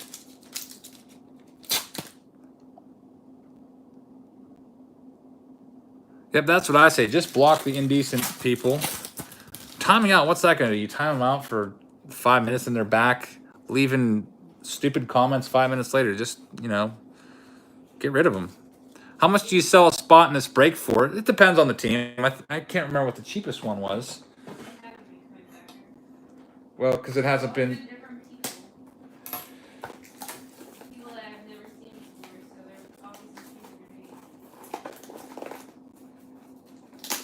This might be the best looking set you've ever seen. Yeah, it's pretty nice. By the way, we are getting down towards the end. We only have, it looks like 5 boxes left. Actually, 4 after this one. So Bowman's going to be coming up soon.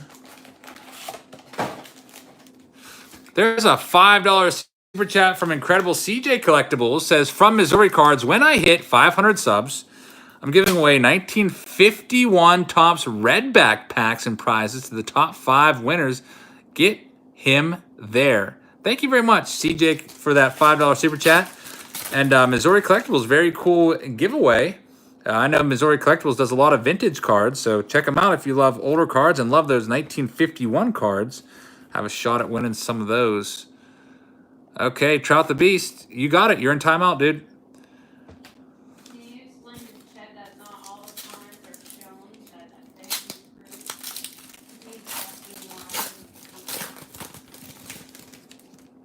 GD says bedtime for you. Okay, thanks for stopping in. It's about a little past 9 here on the East Coast, so we might be losing some of you as the night goes on, but we're almost done with Diamond Kings. Have you sent out the rest of the fan mail Friday packages yet? Nope, not yet. I think I said that in one of my videos. It probably wouldn't get all of them done until June,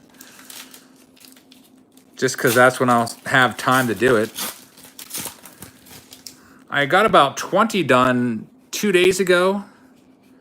I haven't sent them out yet. They're just all in their envelopes.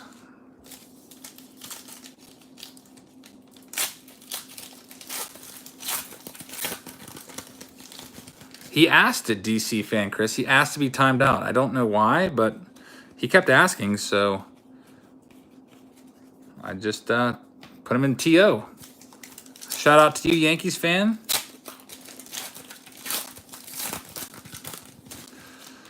What Bowman are you breaking tonight? We're doing a case. Here we go. Christian Yelich bat relic. Very nice. This one is going to Justin S. That one is it game used? Yep, game used bat. Very nice. Christian Yelich. 14 home runs already. Although he is a little bit banged up right now. Hopefully he's not hurt for too long. Him and Bellinger absolutely killing it this year so far. Puts them on pace for over 70 home runs if you hit 14 home runs per month. Another hit for the Giants, Steven Duggar. That one is Tori C. I think that's her 4th hit. Second Duggar. Pretty cool if you like your Giants. Yeah, that is a Larry Walker autograph. That was our first hit of the night. Dual relic autograph. How much is the monthly fee for Patreon? The cheapest is $3 a month. Then you got a $4 a month one where you get 2 cards per month. They're just random cards. Basically what I do now, because I have like 210 or something like that, somewhere over 200 Patreon patrons. So I no longer can make personalized packs for everybody because it takes a long time to go through and find the cards that people like.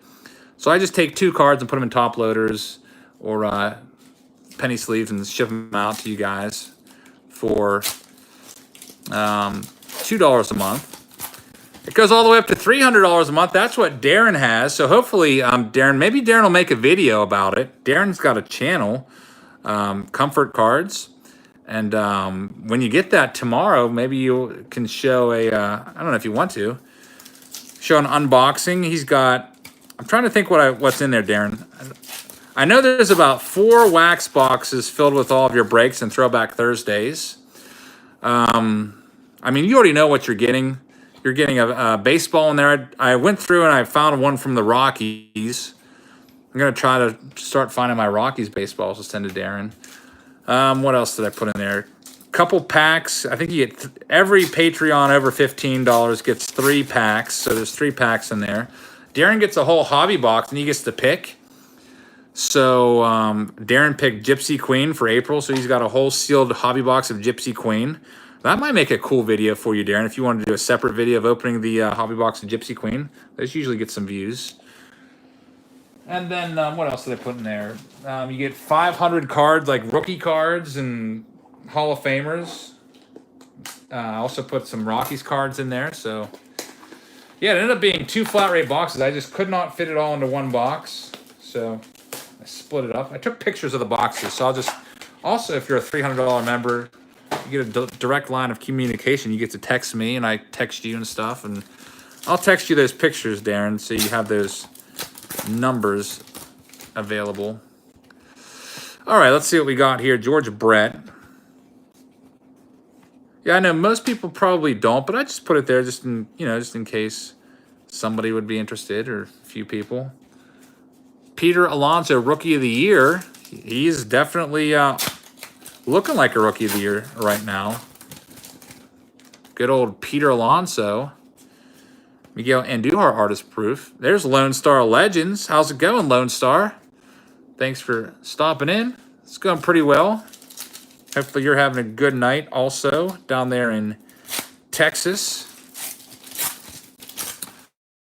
My Buccas are playing your Texas Rangers tonight. Yeah, I think some people were like concerned about that, Micah. It's like getting a detention, I guess, getting put in timeout. I don't know. I don't think it tells you you're in timeout, but I think you just like anything you post like doesn't show for 300 seconds. You just had a tornado scare. That's pretty crazy. Hopefully everyone's all right. Pirates are trying to break their losing streak down there, but the Rangers have been okay this year. About a 500 team around there. Tim, doing pretty well. Hopefully you're doing well also. Still have all those golf balls in the garage. I have to get around to setting up a time for you to come and look at them, or a meeting spot. And we have another hit here. Willie Mccovey bat relic. So that's our second Mccovey. We had this one right here, Willie Mccovey relic jersey signed. And now we get his bat. And it is going to be a game-used bat from the Old Timers game. Very nice. I don't even know where to put this one at. I definitely want to have it on the screen. Lots of Hall of Famers in Diamond Kings, which is pretty cool. Do you want to know where to sign up for Patreon? To sign up for Patreon, you just have to click the video description box of most of my videos, and it's down there about halfway down. There's a link.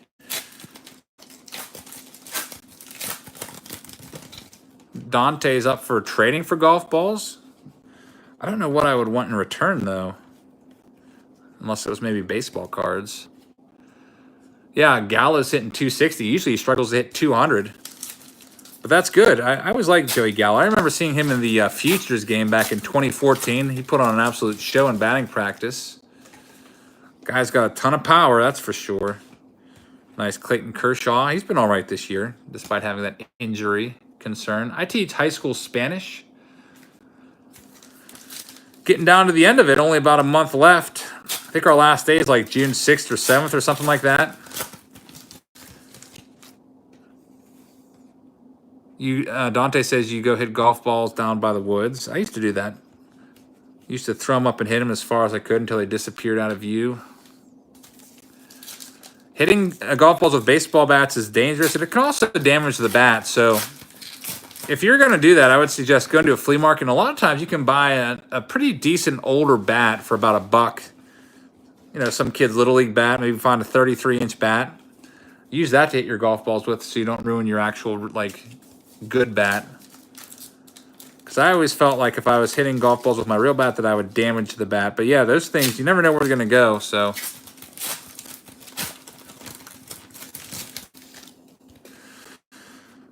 All right, we got a Pedro in here. There is a Miggy. Jonathan, if you check the description box of some of my older videos from like this week, my Patreon is linked in the description box. Should Confederate statues stay in public places? We're going all politics right now. I think that they should, even though Confederacy, I'm definitely into history, and I believe that's part of our history, so don't run from your history. We got Back in the Game Collecting, $5 super chat, said, my standard tithe to the Godfather. I'm running a sweet Bowman giveaway, 5 winners, if anyone is interested. Back in the Game Collecting, thank you very much for that $5 super chat. I hope that everyone will go and sub to his channel.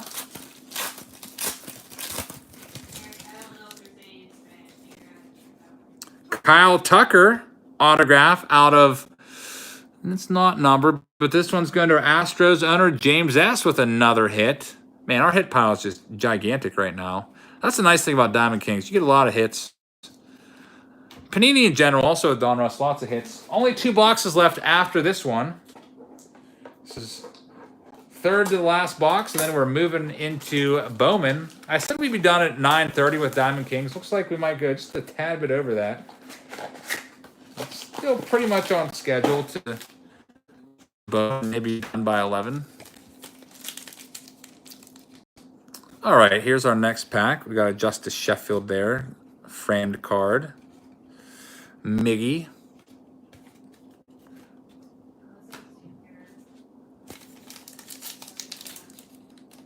Next pack. Ricky Henderson is in there. Got a spacer. Nice Francisco Lindor portrait card. No Cal Ripken yet. I didn't get the spinny wheel yet for those of you saying it's lagging, so hopefully it's on your end and not mine, but you never know. Artist proof. There's an Ichiro.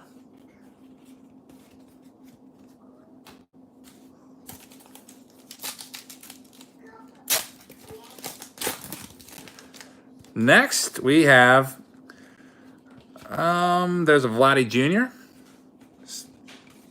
Honus Wagner. Some people say Honus, some people say Honus.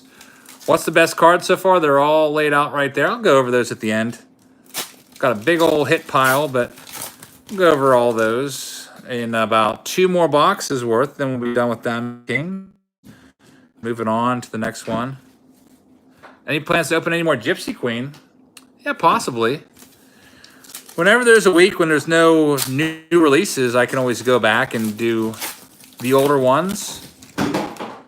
Willie autograph is the best. Yeah, Willie Mccovey. Ty Cobb? Ty Cobb. One of the greatest baseball players to ever live. Ty Cobb hit over 400, I think, 3 times. Holy crap, it's out of 5. Ty Cobb game used bat? There we go. That's our hit. The only thing that would make this better if his signature was on there, cut signature, but that is really awesome. Ty Cobb going to our Tigers owner, Jeremy C. Check that one out. Yeah, where's Joe Iphone? We need him. Wagner bat, but now a Ty Cobb bat. It's just awesome to be able to say, I pulled a Ty Cobb relic out of a pack. That's pretty crazy. It's saying that the enclosed game-used material is guaranteed by Panini, and this came from, I guess, the estate of Ty Cobb. At least his trademark did. It doesn't say anything about being used in an old-timers game. So I'm guessing that, is that a real Ty Cobb bat, game-used bat? I don't know if Ty Cobb did any coaching with his personality. I'm not sure if he would have gotten along with the players that well. But I don't even know what. I guess we'll move the Smoltz aside. Put that right there. Ty Cobb game-used bat, as in a real game. It says it on the back. Usually, like with the older players, like it'll say like old timers game used, or the Honus Wagner one that we got like this said a game used as a coach. But that one actually says game used and not like as a coach or anything. Pretty crazy. That says the rumors about Ty Cobb are untrue. He was definitely a dirty player. And unfortunately, back in that era, a lot of the players did not want African Americans in the game. I'm not speaking about Cobb, but just in general, there was a prevailing opinion, unfortunately. But then you had some good guys like Pee Wee Reese that was very accepting of Jackie. Crazy. Ty Cobb. Who chops up a Ty Cobb bat to put in a baseball card? Well, Panini probably bought that bat for who knows. I don't know what they would have paid for a Ty Cobb bat. At least a few $1,000s maybe, and I don't know. They only made 5 out of it, so I don't know. They only made 5 Ty Cobb bats, 3 of 5.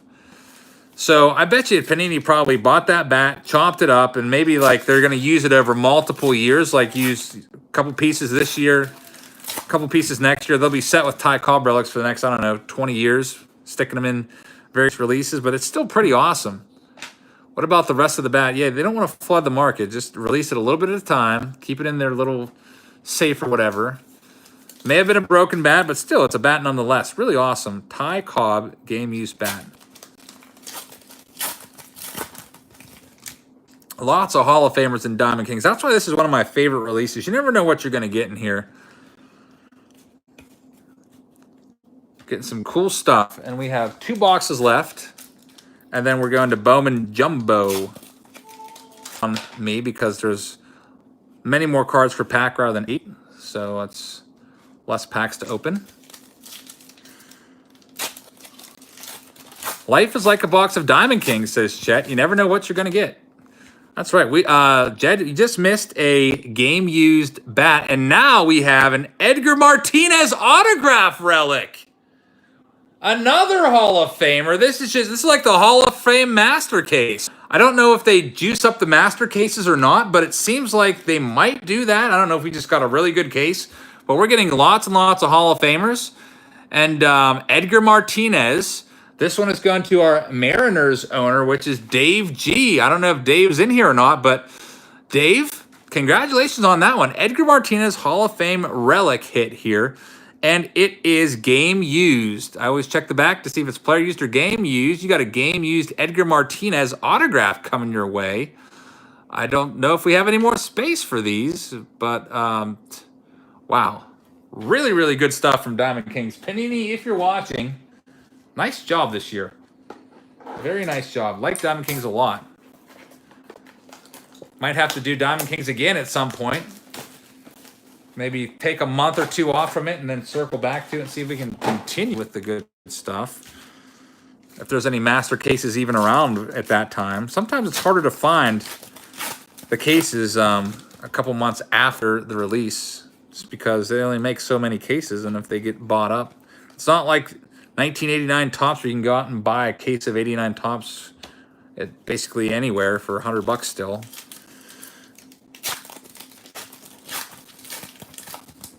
Next pack. We only have 1 box left after this one, so getting down to the end. And then we'll have Bowman after I clean up all the Diamond Kings and put them in this 5,000 count storage box. Probably will spend much of the day tomorrow sorting these. Juan Soto autograph. There we go. Getting the old players. Now we're getting a nice young player. Juan Soto autograph. It's out. It's numbered there. I saw a number somewhere. 11/49. Going to our Nationals owner. Nationals are owned by Don S. Congratulations. Where are you at, Don? There you are. Don S. Juan Soto autograph from the Nationals. Very, very nice. I guess I'll try to squeeze that on the screen. Juan Soto. Runner-up for Rookie of the Year last year. All right, let's see here if we have any more great hits. I like Diamond Kings because, like, it's not like we're getting nothing but Steven Duggars and, you know, hits like that of, like, younger players. Cedric Mullins, like, all over the place, and Austin Hayes, like, 50 times. We're getting, like, all these older hits, which is so nice. I know that the younger players are, you know, probably a lot cheaper to get the signed stuff and easier to get the signed stuff, but it's just nice getting older stuff.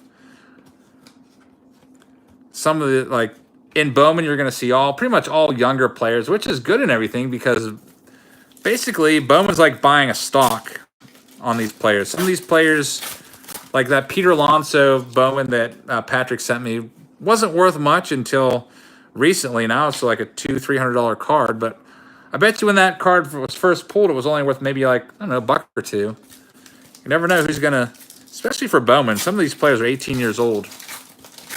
You never know who's going to just take off. Glaber Day.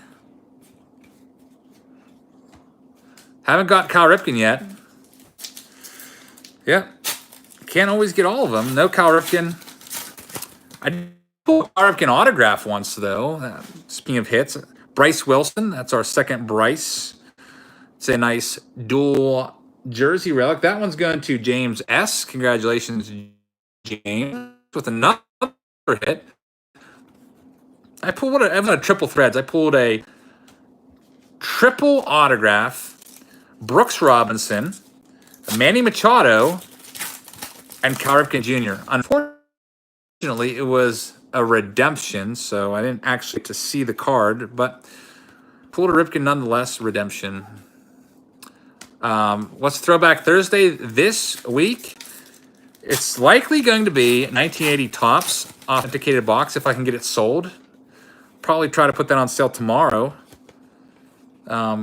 Basically, it's $80 a pack plus shipping, and the box is $2,500. The reason it's so much is because pull Anderson and get it as a PSA 10. It's worth $25,000. One just sold for $25,000. There's another artist proof of Harper. All right, we're down to our last box. So no more boxes of Diamond Kings after this last one coming up here. Then we got Bowman time. Frank Thomas, Shohei Ohtani, and now last box of Diamond Kings. Here it is, box number 2424 from our master case of Diamond Kings. Again, if you really like Diamond Kings and you have some extra money to spend, I would highly suggest picking up a box or even a master case. If you get 24 boxes in a master case for about $1,600. Obviously, it's a better deal to buy than buy the case per box because you get a little bit of discount. When is the next giveaway? The next giveaway will probably be, I don't know. Haven't decided yet. I was thinking about maybe doing All-Star Game tickets at some point. I have been cutting back on giving away the boxes because all of my extra boxes that I have are now going to Patreon because I give away so many packs on Patreon that I need those extra boxes to supply my Patreon members. 200 members, and a lot of them are $15 tiers, so they get most of the, if not all the newer packs. Yeah, I wanted to, oh, look at this one. Eloy Jimenez autograph. That is a sweet one. Eloy Jimenez autograph dual relic going to, I think it's Linda. Yep, Linda W. Congratulations on that one, Linda. Eloy Jimenez, one of the hottest rookies in the game. Everybody wants his stuff. It's a player-used autograph. That is a sweet card. That one definitely, I can't really fit it on the screen except for the corner because we're so stacked up. But that's definitely one of the top ones from the case. Eloy Jimenez. Used to be a member of the Cubs until Cubbies traded him away for Quintana. Don't know how they feel about that now, but also the Cubbies used to also have Gleyber Torres, and they traded Gleyber to the Yankees for Aroldis Chapman. And the Cubs used Chapman in the 2016 World Series, helped get them a World Series championship. And then Chapman went right back to the Yankees. So that worked out really well for the Yankees. They got Chapman back, and they got to keep Gleyber Day for the next 6 years at least. As new players, young rookies are always controlled for the first 6 years of their career until they reach free agency, unless they're released ahead of time, which sometimes happens. Sometimes going through arbitration, some of their contracts start getting up there, and then the teams say, well, you know what, you're not really worth a couple million. We're going to release you. Jason says, Lee Smith is a cool auto. Was your favorite pitcher growing up? Yeah, Lee Smith. His cards were never worth that much back in the day, but definitely a great, great pitcher. He was one of the premier closers for the longest time. Back in the 80s, everyone used to talk about Lee Smith and John Franco as the best closers. And then Mariano Rivera came along, basically redefined the closer's role, and now nobody really will ever compare to him. Luis Ortiz from the Orioles, that one is going to our Orioles owner, which is James M. Any downtown hits yet? Yeah, we got one. We got a Lindor downtown. They're really tough, usually about one per case. Mark Davis was a good closer. In 1989, he was. 1989, Mark Davis won the Cy Young Award, and then he kind of faded away after that. But still had a really great season there. All right, 3 more packs, and we're done with Diamond Kings. any Phillies hits yet. I don't think we got any Phillies hits. Sometimes that happens. Lots of Giants hits. Blue Jays hits. I think the big winner today, I don't know. Giants had a bunch. One final question. If you had to choose any card out of all these, what card would you want? Like if I said you can have any card you want, what do you think the best card is that we pulled basically? For me, I'm going to have to go with the Ty Cobb. I mean, the Willie Mccovey probably was my favorite. Vladdy was probably third, but I'm going to have to go with that Ty Cobb bat. That is sick. A lot of you are saying Cobb or Eloy. Yeah, it's not like every day, though, you can say, I got a Ty Cobb bat relic. That's pretty crazy. That's why I would pick it. I mean, everyone has their different opinions and stuff. Like, obviously, if you love Vladdy, you'd take that one. Probably Cobb or Vladdy are going to be the top two. So we'll go through all the hits again. It's time for Bowman now. But just to recap, for those of you that came in a little bit late, here's all the hits. We got a giant hit pile. I'll just go through them there. Luis Ortiz, Bryce Wilson, Kyle Tucker, who's a highly touted rookie, Steven Duggar. Christian Yelich bat would have been good, but he was overshadowed by all the Hall of Famers. Matt Chapman, Kyle Wright, Starling Marte. There's a $2 super chat from 357 Maga. Says some Diamond King boxes are red and some are green. I think the way it's set up is I've only received the green ones, but on all the promotional stuff, they look like they're red with Ohtani on them, but I have not received any Ohtani boxes yet. I'm wondering if that might have to do with a master case or not. I'm not sure. I've only ever opened, Chance Adams, the master cases, so I don't know if you get like a regular 12-box case by itself if they're red. Can't really tell you about that, but thank you for the super chat. I know the master case ones are all green, like the ones I've been opening. Here's the rest of our hits. Chris Shaw, Eloy Jimenez is a good one. Miles Straw, Acuna Jr., Relic, Josh James, Cano, Luis Ortiz again, Perez, Duggar, Keuchel, Frank Thomas. We got two Thomases, and Dennis Santana. And then the best ones on the screen, I'll go through and show you these ones one by one. Just I'll kind of try to go quickly, but Eloy Jimenez was a nice one, going to Linda. Then A-Rod. I always like getting A-Rod stuff, even though he's kind of a jerk of a person.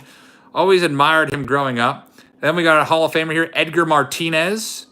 And another Hall of Famer, John Smoltz, dual relic, signed. This one was my favorite for a while, Willie Mccovey. Just thinking about how recently he passed away. This was probably one of the last things he ever signed out of 25.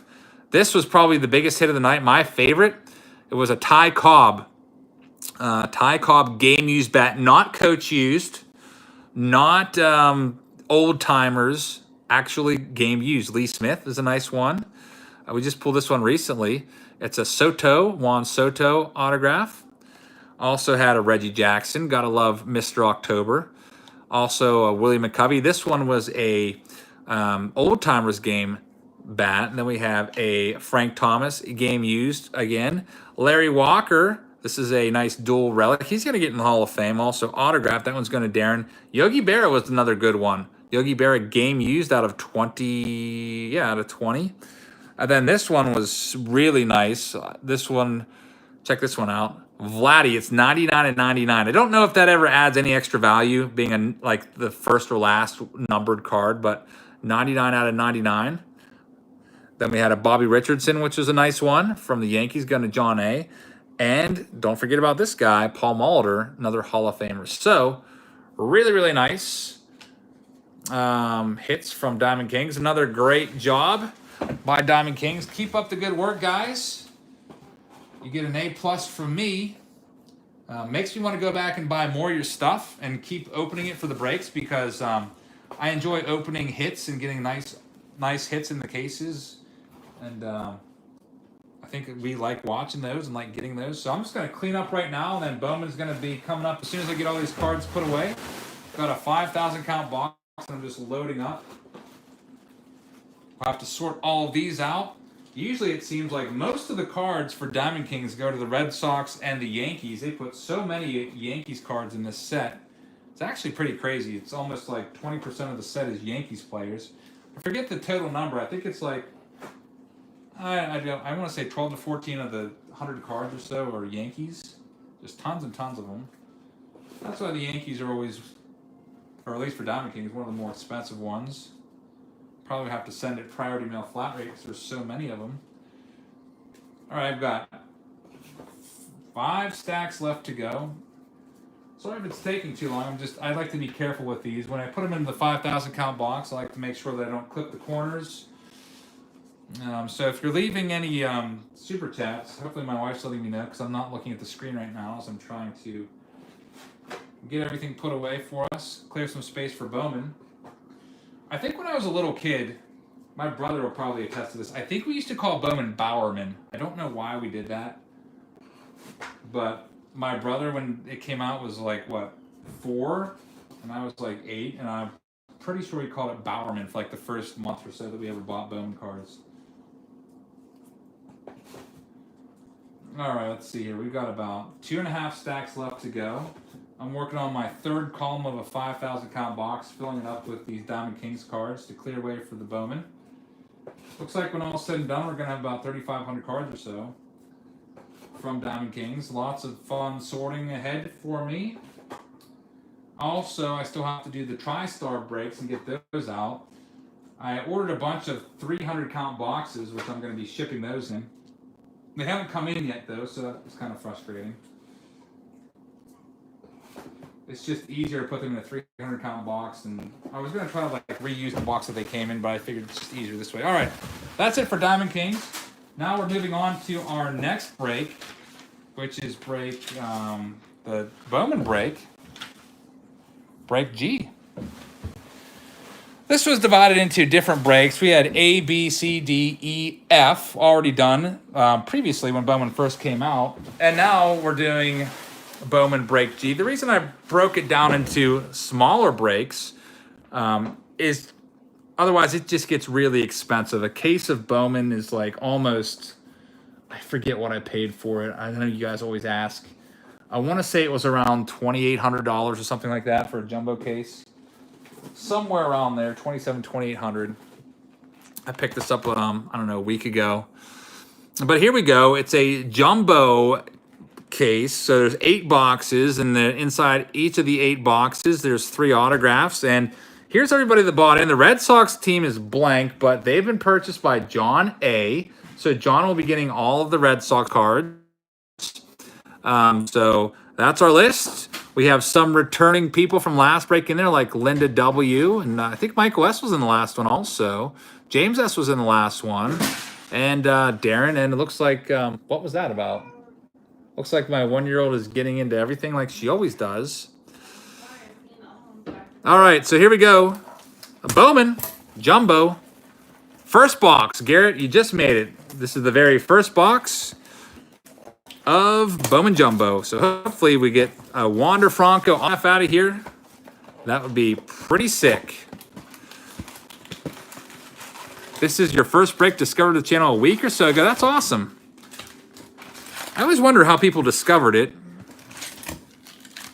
I don't know if you heard from somebody else or if it came up in your recommended. You'll have to let me know.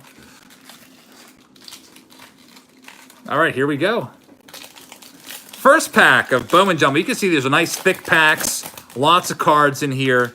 Lots of, about half the cards are veterans, and then the second half are younger players. Got some chrome cards in each pack. 3 autographs per box, so these are all the veterans. Here's our chrome cards. Nick Senzel, he's going to be getting a call-up pretty soon.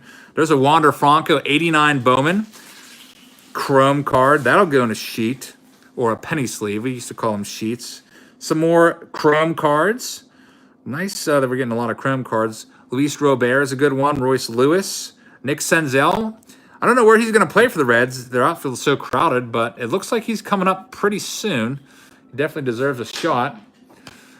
Nick Senzel. He was pretty upset that he got sent down to the minors when he did. I think he thought he should have made the team out of spring training. I remember hearing about that. All right, pack number 2. We got all of our base cards. We've already seen these in all of our other ones. Do I sleeve the hits? Yep, we sleeve the hits up for you. All the autographs actually go in top loaders. There we go. This one will go in a sleeve. It's a nice Aaron Nola out of 50. Numbered cards go in sleeves. And also top rookies. Like all your Wander Francos will be in sleeves. And numbered cards in sleeves. And I put them in team bags, and I usually put the ones in sleeves in the middle of those team bags, keep them a little more protected. Giles Almighty says, fellow Pittsburgher here. That's pretty cool. You're back into collecting after 25 years. Fellow Pittsburgher. Might see you at a game at some point. Cap Op, how do you buy a spot in the breaks? You have to be a Patreon member to get pretty much all the spots. They usually go pretty quick. I imagine that the 1980 BBCE break is going to go pretty quick on Patreon. I'll probably put that for sale tomorrow. There's a nice numbered card out of 125. Young Wilson with the super chat. Young Wilson says, aloha, Eric. Thanks for all your baseball info. New York Yankees, 199 super chat. Thank you very much. Hope everyone will check out his channel. Just click on it. Joey Bart would be a nice autograph to pull. There's Peter Alonso. Peter Alonso is going to have everyone chasing his rookie card whenever it comes out in the base sets. Thinking Top Series 2.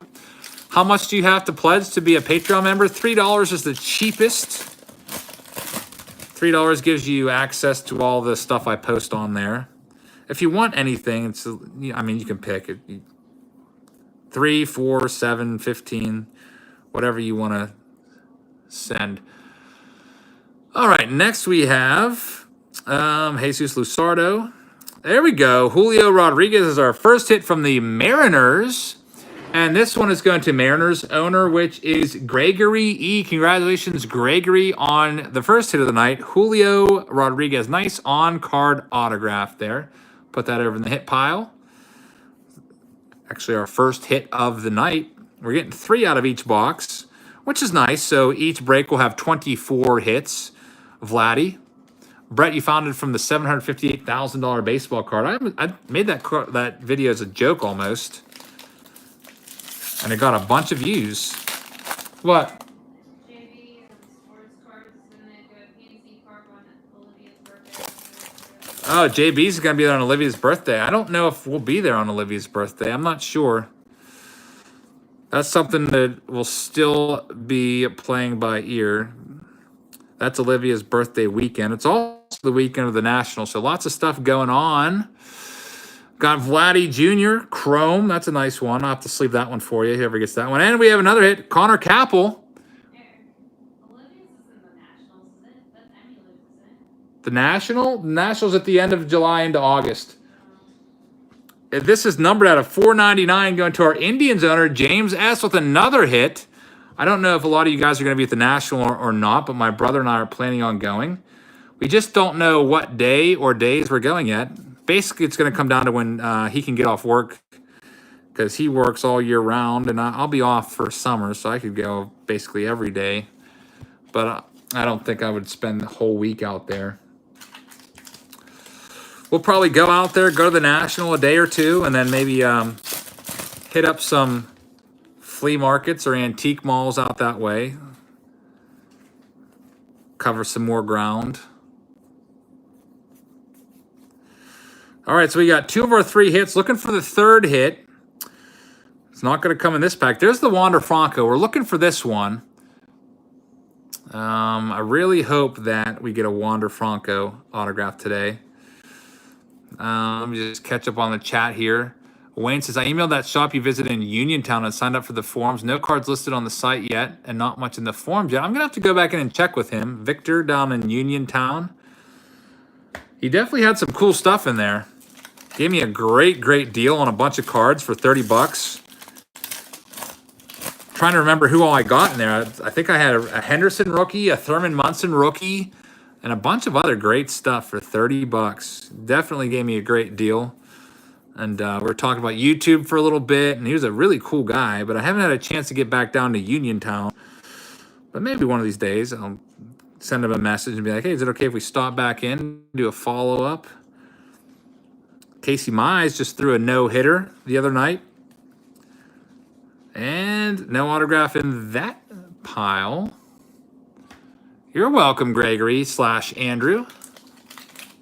How much is the 75 Brett rookie card worth? It all depends on the condition. In fact, I've bought that same George Brett rookie card for $5 at a flea market. Obviously, if I was going to get it graded, it would have been a PSA 1 because it had some creases and soft corners. I've seen it in good condition in flea markets for about 60 to 70. So probably somewhere around there in pretty good condition. There's my brother, everybody. The Past is Alive. Some of you were asking about his channel earlier. If you want to go to his channel and click on that blue wrench. He's the moderator of the chat. And check him out. I was watching your 84 Toms video, Jono, but I had to start the break. There was 4 packs left when I started this live stream, and I know that you found the strawberry, but they said you didn't find the Mattingly. But you know, a lot of people have to realize it's kind of, you don't always find. You're not guaranteed to find a Mattingly or any card for that matter in a box. There's 792 cards in a top set, and 15 cards per pack, 36 packs. So you do the math. That's not even 792 cards. I don't know what does that come out to? 500 something? Now I'm curious. 36 times 15, 540 cards. So then you get some doubles and stuff. So you probably have like a 50% chance. I don't know if anyone has ever run the numbers. Any of you mathematicians out there, in a 792 card set, what are the chances of finding one card out of that set in a box? Is it 50%? That's what I would guess it would be around. There's our third and final hit. It's a Tukey Toussaint out of 50 going to our Braves owner. And that one is Christopher W. Congratulations, Christopher, with our third and final hit of that one. Well, you pulled 2 autos out of the pharmacy boxes. That's pretty sick. You remember who they were? I can let you know if they're any good or not. It's always cool to pull autos out of there. I got to start buying up all the pharmacy boxes again. Colin McHugh from one of those cheap boxes. That's not too bad. Colin McHugh from the Astros. It's better than like some no-name guy that doesn't play anymore. There's a Chris Davis numbered card, Danny Jansen. No more hits in this box. But we could still go through and just see if there's any numbered or Wander Francos in here. You gonna show that Ty Cobb again? Yeah, that Ty Cobb was crazy. If you want to just, I don't know, scroll back, you can find it. I showed it when I pulled it, and also I showed it at the end of the break when we were just recapping all the hits. But yeah, if you just came in, we pulled a Ty Cobb game-used bat out of 5 out of Diamond Kings. Pretty crazy stuff. There's a numbered Mackenzie Gore out of 299. 68% chance, says KB Cards. All right, so, you know, that's roughly a 2/3 chance. Sounds about right. Man, I really hope we pull the Henderson when we do that Throwback Thursday. Really, really hope for that. I'm going to have to make sure that I tell everybody that those are the odds. We have got about a 67% chance of finding a Ricky Henderson. I mean, it does happen. What was it? I did 92 Bowman and didn't find the Rivera. I was pretty sad about that one. And then sometimes you find like 3 of the card you're after. It all depends on your luck, I guess. All right, box number 2. We're doing 4 boxes for break G, and then the other 4 boxes for the break H. When am I going to Cincinnati? I don't know.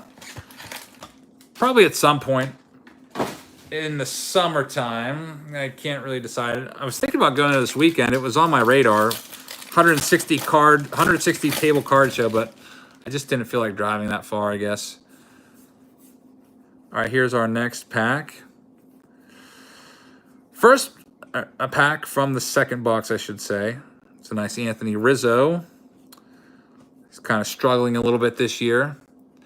Yeah, I did pull 2 Mattinglys, but I mean, that's the way it goes. Sometimes you get 2. I don't know what the odds of getting 2 of the same card are. Probably like, I don't know, what, a third or so? Sam, you went to the card show in Cincinnati at the high school, 160 tables. Am I going to St. Louis? Maybe. I got invited by a card store to come out there and do a video. I'm going to try to get out that way. I don't know if I'm going to come there or not. There's a Casey Golden autograph going to Rockies owner. Darren C's having a pretty good night. Congratulations. It's his first Bowman card, Darren. Darren had Charlie Blackmon game use jersey and a Larry Walker dual relic autograph in his Diamond Kings break. Now he gets another hit. How much are these per box or case? Usually a box of, I think Hobby Bowman goes for $150. I don't know what a jumbo case goes for. I just know that a jumbo box, I'm not sure what it goes for. A jumbo case is like $2,800. Trent can't find a Wander Franco autograph that is sold for less than $450. Yeah, that would be a heck of a pool. That's the next big time rookie that we're looking at on the horizon. Wander Franco. Everybody wants him.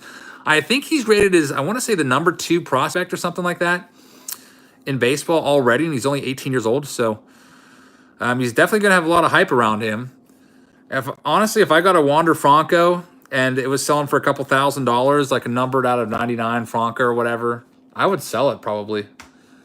You never know with rookies, but of course, you never know. It could be the next Mike Trout, and then you're going to be kicking yourself. So I guess it depends. Like if you need the money, I would definitely probably sell it.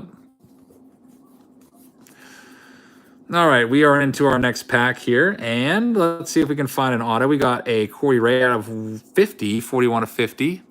Do some more clearance packs. They're your favorite. Okay, Pat, that's something that I'll consider. I've got a couple different series going on right now. I've got the ball hawking series, which I haven't really done too many ball hawking videos at all. I've got the Wiffle Ball Wednesday series, which I'll be releasing that tomorrow. First one, I've got the worst cards ever series, and maybe I could do a clearance series if you guys like those ones. Basically, I just go and buy every single pack that they have in clearance and see if we get anything good, and then try to resell them and get my money back so I can go and buy more for another video. And we have another hit. It's in, I don't know how to pronounce this guy's name. Elioris Montero, it looks like. Worst cards ever is really fun. I like doing that. I don't know if you saw the one last night, but we did 90 tops traded. Cardinals owner is Garrett P. Congratulations, Garrett. I know you're in here. I saw you at the beginning of the break. There's Carter Keyboom. He's up right now with the Nats.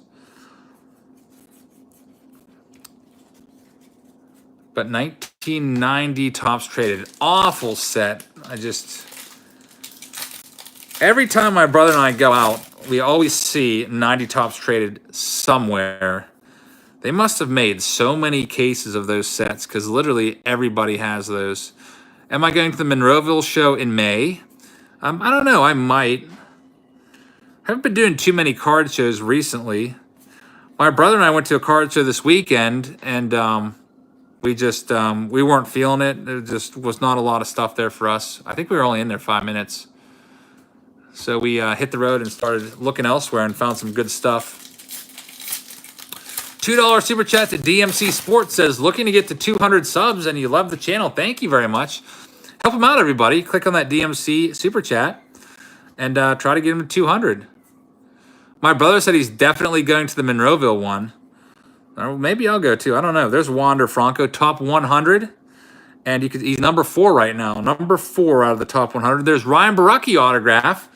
It's like the third Borucki hit of the night. It's out of 499 going to the Blue Jays. Timothy M. Congratulations, Timothy M.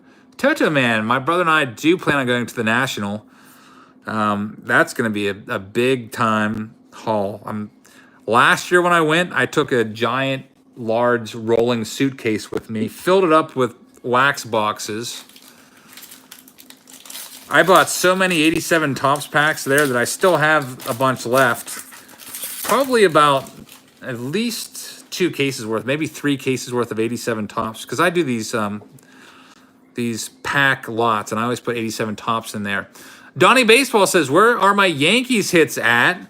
No Yankees hits yet. Hopefully you start getting some here. Maybe Chance Adams or Estevan Florial. I was just going to say him. Here he is, out of 150. Need to get that in an autograph. Still a nice chrome numbered card. It's worth a bit. What else we got here? Whoops, dropped a Yordan Alvarez. Butterfingers there. Dustin May, Senzel. So that's, I tossed that Florial in the hit pile. Still pretty cool.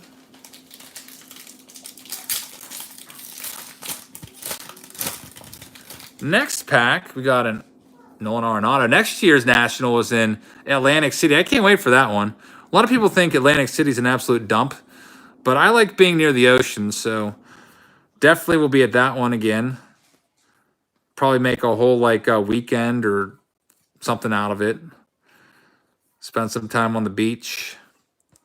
Remember the last time we were there? Last time we were there was when EJ was like 1, wasn't he? Nope, EJ has not been there. EJ's never been there? EJ's never been there, only Olivia. So we were there, what, 2012? Yeah. Last time we were in Atlantic City was 2012. Whenever I would go to some Phillies games and we'd stay overnight, I would like to stay in Atlantic City. And I would just drive the hour to Philadelphia. That way we could be on the beach, go to the Phillies game, still be on the beach. Jonathan India.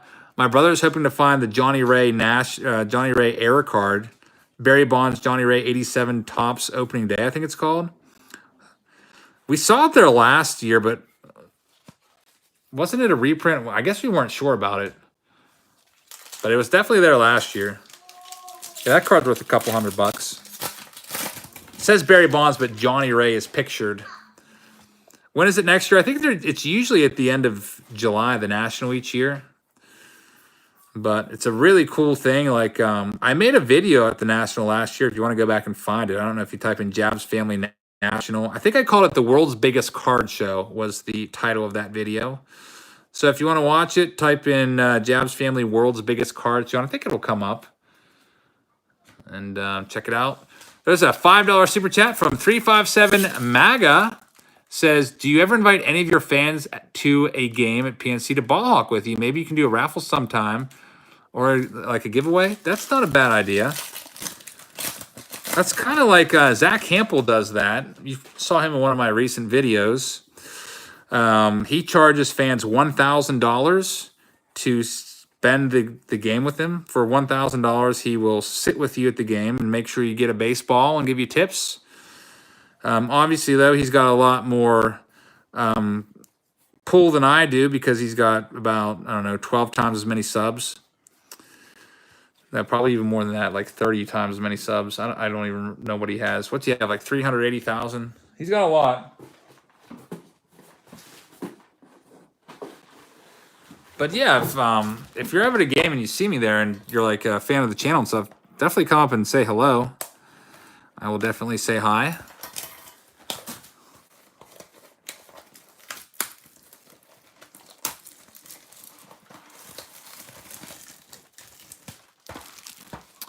Next box. This is our third out of 4 boxes.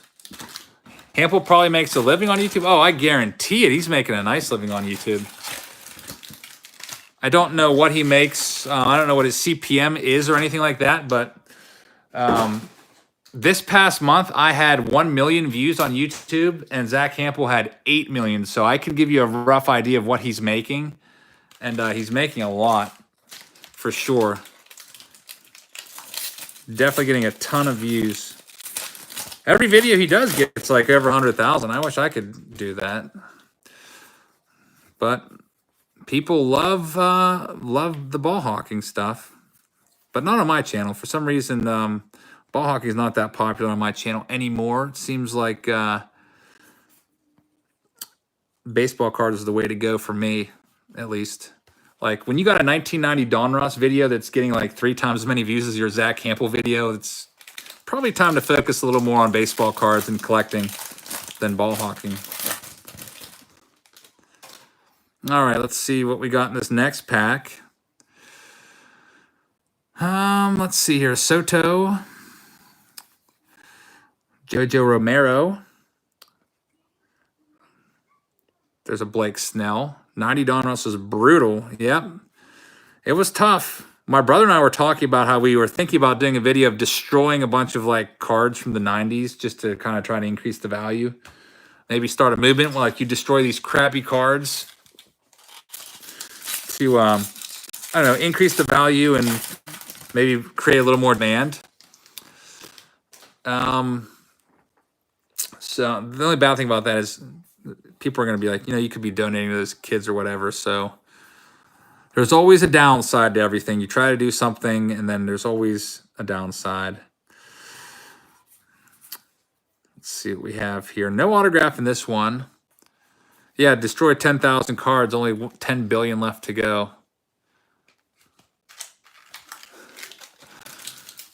I don't know, Hype is Here Collectibles. Everybody has a different style of stuff how they like to do their videos. Next pack, Aaron Judge. I was thinking about inviting Hampel back to PNC for a batting practice. We get to hit on the field. And he did that with me in like 2009. He was my guest, so maybe he'd like to do that again. That would be a pretty cool video. Esteury Ruiz autograph to the Padres. Padres are owned by, let me find them. I started a stack on my hit list here. That's not good. James S. Congratulations, James S. with another hit. There we go. Yep, YouTube is, if you like baseball cards, YouTube is a nice little like side hobby in addition to the baseball cards. It's really worked out well for me because I've been able to enjoy my hobby of baseball cards while doing another hobby, which is ball hawking and YouTube and wiffle ball, and it's kind of like all intertwined. So that way it's more fun. If you're doing YouTube videos about something you love, I think you'll be successful at it. But if you don't love something, another hit, Casey Golden out of 100 to Darren. Very, very nice. If you don't know much about, there's some channels out there that just try to do things that they're, I don't know. I don't want to like put down other channels, but I'll just say, do something that you love. Next, we got Brad Keller. A little bit of a rough season for him so far. Have him on my fantasy team. He's been pretty mediocre. Put him in a garbage can and burn them. I already have them in a garbage can. But we'll be doing some fun stuff with the cards. Putting them to use. Comfort Cards was in here earlier. There's a $5 super chat from Donnie Baseball. Says, you have a gift, Eric. Good storyteller while opening these packs like fireside chat and stuff. Thank you very much for that super chat. I hope everybody will click on that $5 and sub to Donnie Baseball.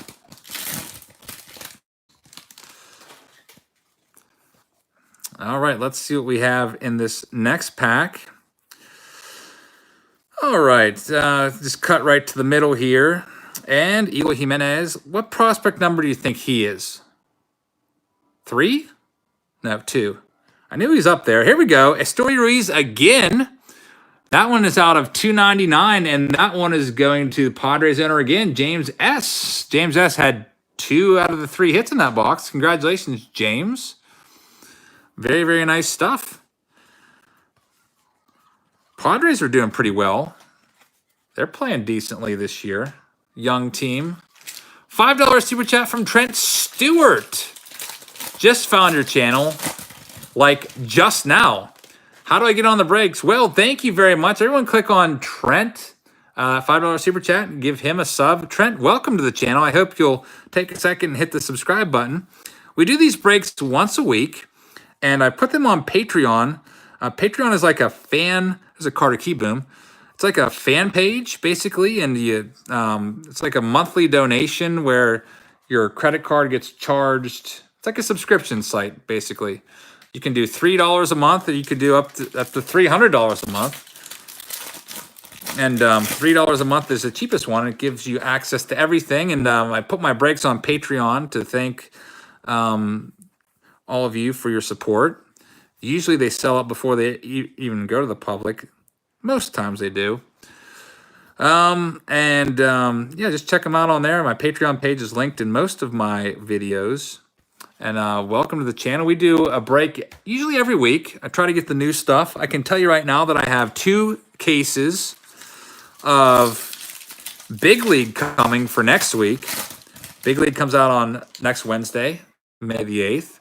I'm thinking I have 4, so that's 40 boxes. I think 40 boxes is a bit too long. So I think we might do like 3 half breaks and just do 30 boxes of Big League. And there's a numbered out of 250. Jordan Alvarez. There's Wander Franco. We need to find his autograph. So that's what's next week. Also, I have I do all the Throwback Thursdays. I put those on Patreon also. And thinking about doing 1980 Topps authenticated box this week. I already bought a box. Just waiting for it to get here. The person I bought it off of, I bought it last week, and they didn't ship it until like yesterday. I don't know what took them so long to ship, but they said they only ship on like Mondays and Wednesdays or something like that. So I guess that's why. Wander Franco Chrome. I think Joe iPhone said that's a $10 to $15 card or something like that. Need to find his autograph. That's a big-time lottery ticket. If you get his autograph, it's worth tons of money. That's why the Rays are going. I saw the Rays going in like half breaks at some of these for like $300. Full case breaks $400 or $500 because everybody wants that Franco auto. Big League Chews, the big leagues of gum. That's true. I'm talking about Topps Big League, which last year out of a case, you could usually expect about 3 to 4 autos. It's not every box like a regular Topps base issue is, or an auto out of $4.99. But you still get some autos out of there, Jonathan India. So I'm expecting maybe 4, 5, 6 per case. You saw one pulled tonight, a Franco auto. That's pretty sick. All right, this is our fourth and final box of Break G, which is the first half of the case. Let me open this up. Looks like we're having some ambiance music play in the background on our keyboard on the other side of the house. I don't know if you can hear it or not. Now you probably could, since I paused for a second. Thank you very much, Landon.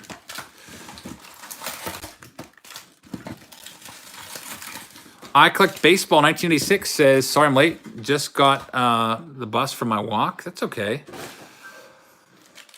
Better late than never. You did miss some great stuff, though, from Diamond Kings.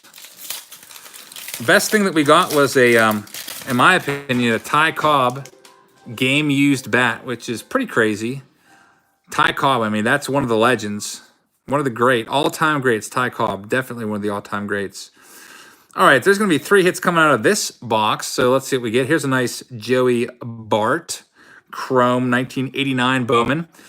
Man, I really thought long and hard about putting 89 Bowman on the worst set of all time. Really long and hard about it. In the end, I didn't end up doing it, though, just because of all the rookies in there, like Ken Griffey Jr., Smoltz, Johnson, Sheffield, Biggio. I couldn't do it. But, I mean, I hate getting 89 Bowman. Like, when I buy a big collection, if there's a bunch of 89 Bowman in there, I just kind of, like, slam the box shut, and I'm like, frick. Just because, like, the size of the cards just kind of annoys me. But back then, I was all about it when I was a little kid. Yeah, they are hideous. They got the fake autos, the stats on the back. There's a lot of things I could pick on about that. Like, oh, I really care about what Ken Griffey Jr. did against the Mariners in 1989. I had to break it down like I'm going to be a scout or something. But I could not put it in the top 10 worst sets of all time. I could not do it. What's the best way to value a 1 of 1? It's a good question. It's pretty tough because there's only one of them and it's yours. And it hasn't sold yet, so... What I would say to do is just look at the set, look at other 1 of 1s of similar players. Like if you pull a 1 of 1 Mike Trout, maybe try to look up a 1 of 1 Acuna or somebody that's really in demand and see what it goes for. And just, I mean, basically you set the market for a 1 of 1. You can ask whatever you want. If you put it on eBay and it's not selling, then obviously you're asking too much. But it just takes one buyer out there to buy a 1 of 1. That's another way you can do it. If you have a set price in mind, say you have a 1 of 1, you want $1,000 for it, put it on eBay, see if you get $1,000. You can do best offer also and see if someone offered you 800 or whatever.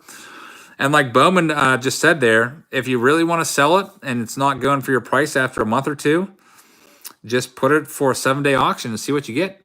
And people will bid to basically what it's worth.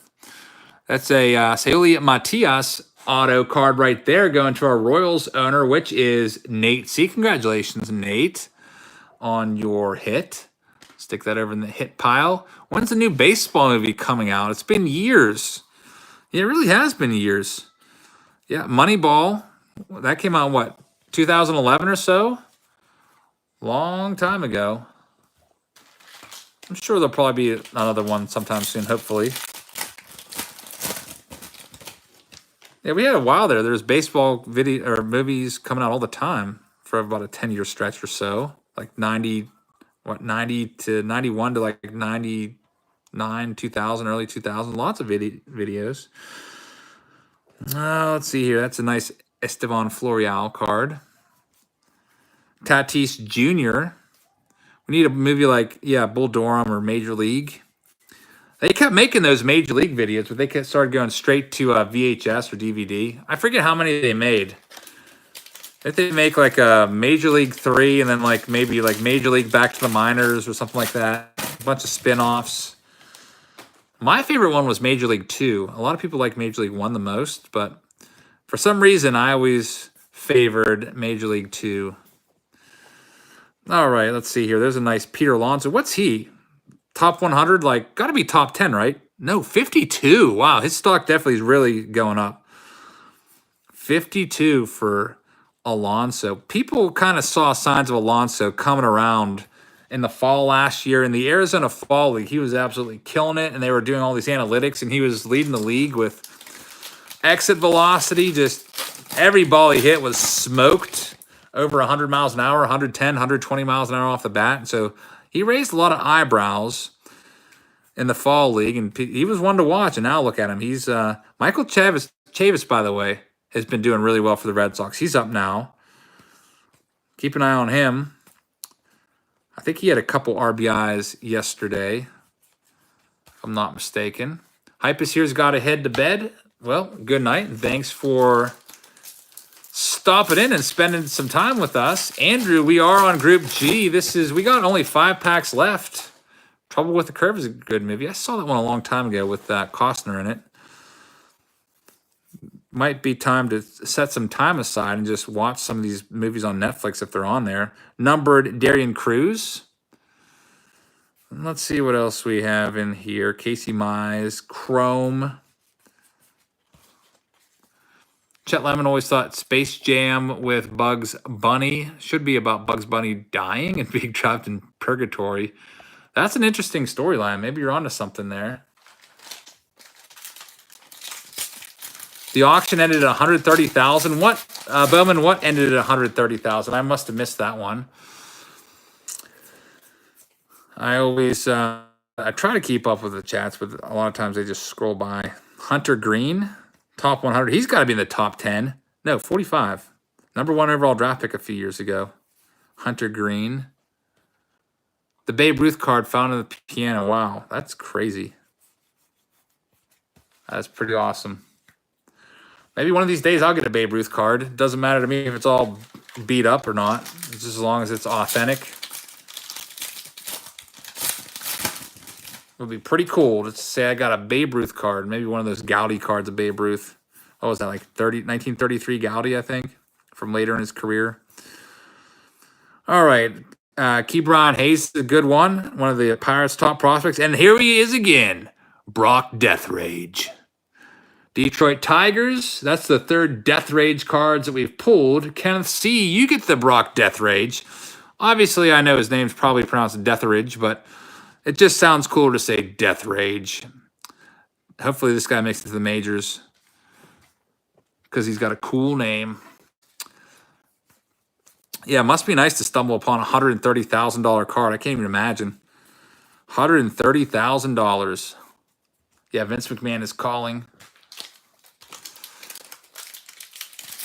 2 packs left in break G, and then it's on to break F, the final 4 boxes of the night. I'll just have to take a second, show you all the hits one more time, and put all these away in a box for safekeeping. There, Justice Sheffield, another hit. That one's going to Michael S. Justice Sheffield in his Yankees uniform. This was obviously signed before he was traded. Pretty cool. That's a good one. Nice chrome autograph card there. And got some more chrome cards here to round out that pack. There you go. There's your Yankees hit. Somebody was just, I think Michael's asking, where's my Yankees hits? And there we go. Honestly, Justice Sheffield's probably the best Yankee auto that you can get out of here. He's one of the top-rated prospects in baseball. So that's a good one. Glad that you got your Yankees hit. Now we're on our final pack. And no autograph in there. We already got our 3 hits. Still worth taking a look at, though. And CC Sabathia just got his 3,000th strikeout. He came into today only needing 3, and it looks like he got there. So he is the, I think, 17th member of that exclusive 3,000 strikeout club. And that finishes off our first half of the Bowman break. I'm going to go through and show you all of these.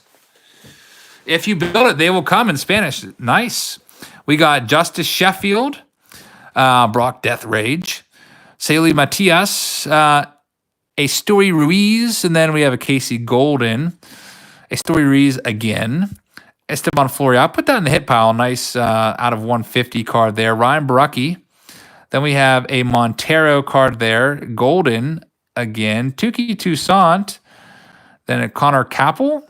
Or Capel, and Julio Rodriguez. Those were all of our autographs out of the first part of the break. That's called Break G.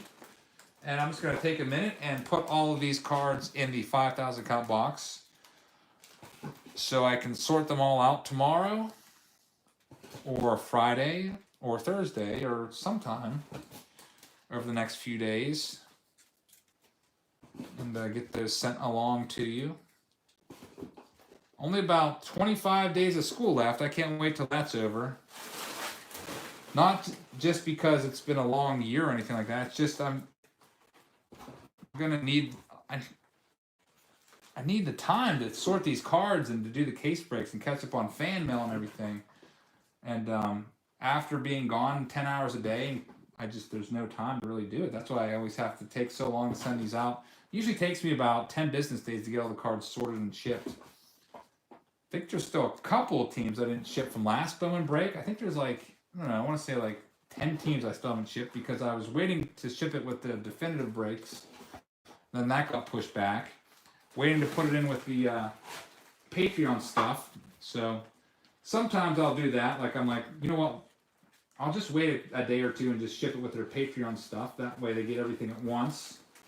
Saves me some packaging and stuff.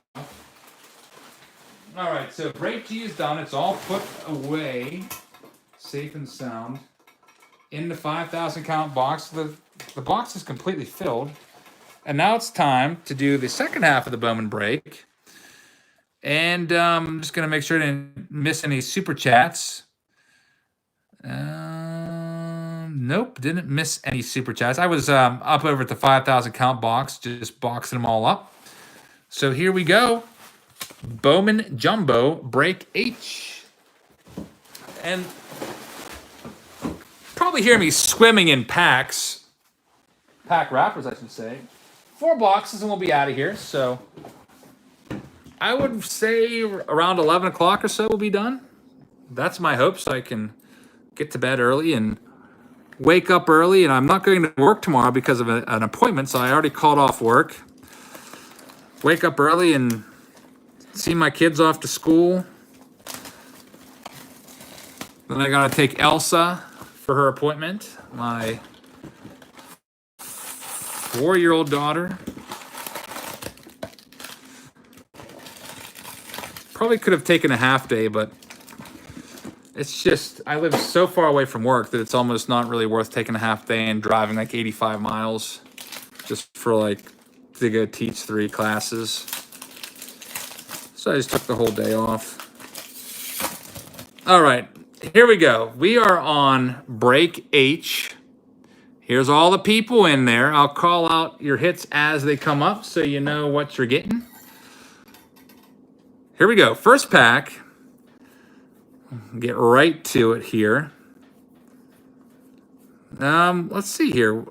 Usually they're right around here. Jonathan Loaiza got top 100. He's number 56. So he's right up there with right around Peter Alonzo. And then Brock Burke is our first hit from the Rays. So the Rays get the first hit of the night. The Rays are going to Tim M. Congratulations, Tim. I really hope that this isn't your only hit of the night. I hope you get that Wander Franco. That's what everybody's after. That's why all these cases are being driven up in value, or at least, asking price. I remember when they first came out, you get a case of jumbo for about 24 something. Now they're 27 or 2,800, and they only keep going up. That's okay. I collect baseball. I appreciate you just being here watching.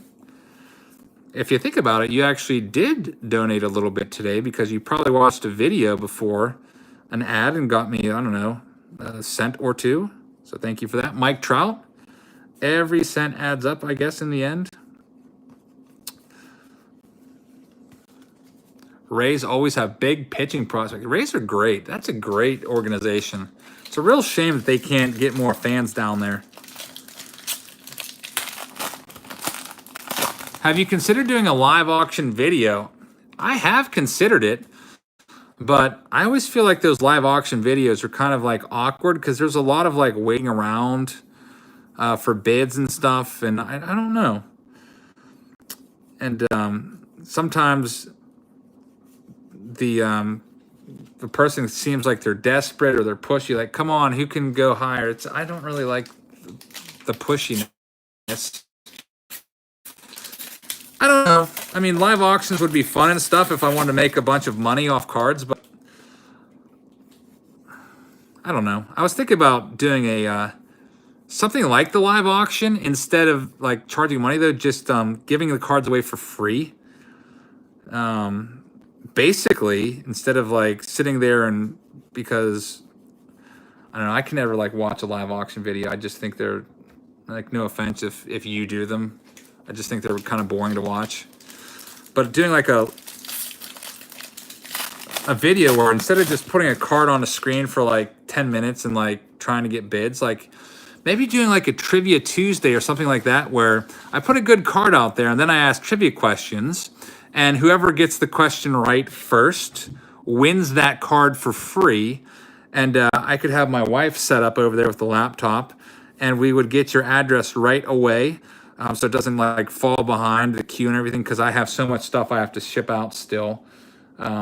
She could like do up the envelope right there, put the card in the envelope right there, and then we could just slap a stamp on it and get it sent out.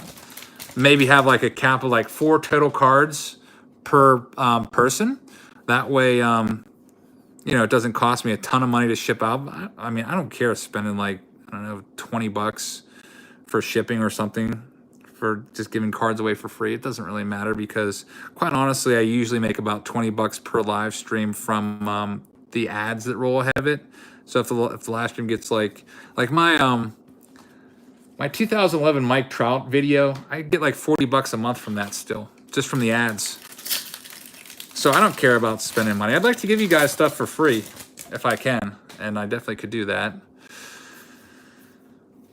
Maybe buy a roll of stamps. Just start giving cards away because I definitely have a lot of cards that I could give away and it'd be fun. I would just need to come up with all the trivia questions. That would be the hard part.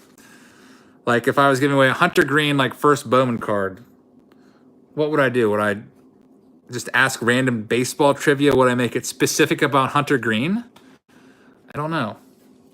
Also, we could have some cool ones where I like put a card on the screen but like slowly reveal parts of it and the first person to guess the card can win like the card next to it. It's another idea that I had. Trivia Tuesdays. I have all these ideas, but then I'm so busy I never get around to doing them. It's something we could maybe do. All right, we're looking for 2 more autographs out of this box. This is out of $2.99. Yeah, baseball trivia would be fun. I kind of feel like whenever we would do the remember the 2018 Topps Archive Signature Series, Active Player Edition? I always thought those were really fun, even the Retired Player Edition. Just because, like, I would show, like, a little bit of the card and, like, I don't know why, but a lot of times I would know who it was just by, like, a piece of the card, just from seeing that card so many times in my youth. Especially the Retired Players ones, because those are all from, like, the early 90s. Let's see. We got a Nate Lowe. Rays are coming up big in this box. It is out of 250. So another Rays hit for Tim. Congratulations. The Rays are the most expensive team in any break for Bowman now. So I'm glad that you're getting some hits, and I hope you get that Wander Franco hit too. We'll see. There's still one more hit coming out of this box. He just got called up. Oh, yeah, that's right. I thought about that. His name isn't pronounced Nate Lowe. It's Nate Lau, isn't it? Because crap, I probably sound like an idiot because I probably said Nate Lowe.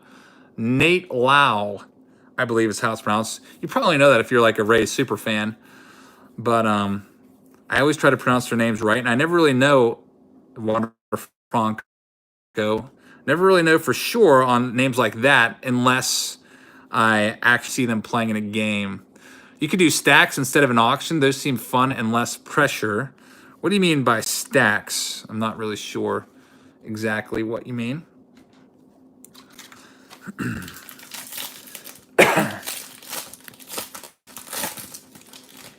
Next, we have Evan Longoria, kind of slowly fading as his career winds down. All right, then we have, ready for the show, Eloy Jimenez. There's an auto. Phillies, Will Stewart. That's going to Linda W. I think that's our first Phillies hit of the night. It's out of 499. Linda's right there. Congratulations, Linda, on your Phillies hit.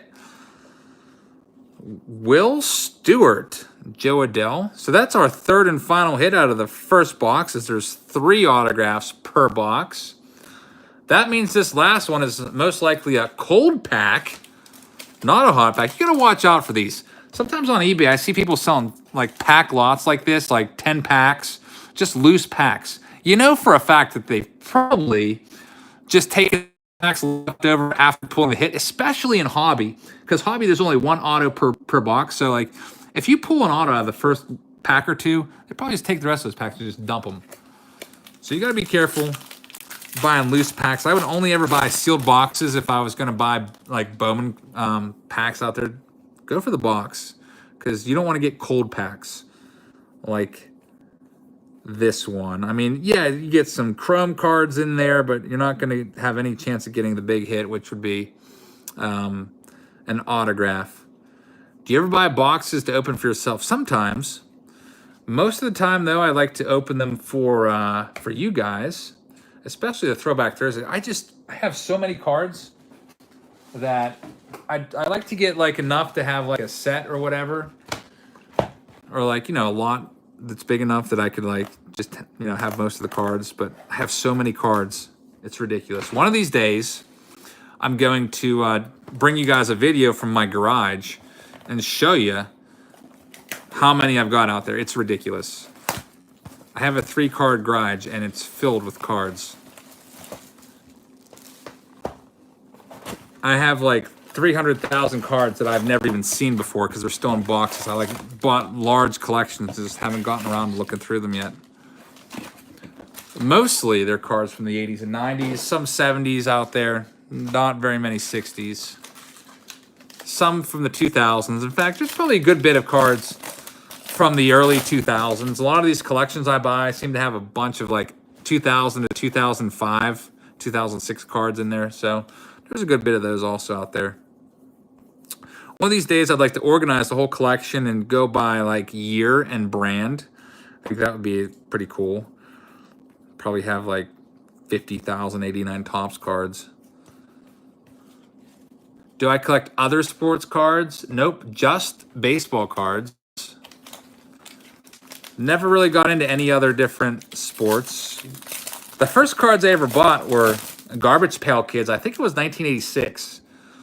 1986 Garbage Pail Kids cards. Those were the first ones I ever bought. I used to buy them at the little corner store. There used to be a little store called Johnny's Market near our house, and I would stop in there to buy those. There's a Ishranel Wilson autograph card going to the Braves, which are owned by Joseph B. Congratulations, Joseph, on your hit there. First Bowman card, pretty cool.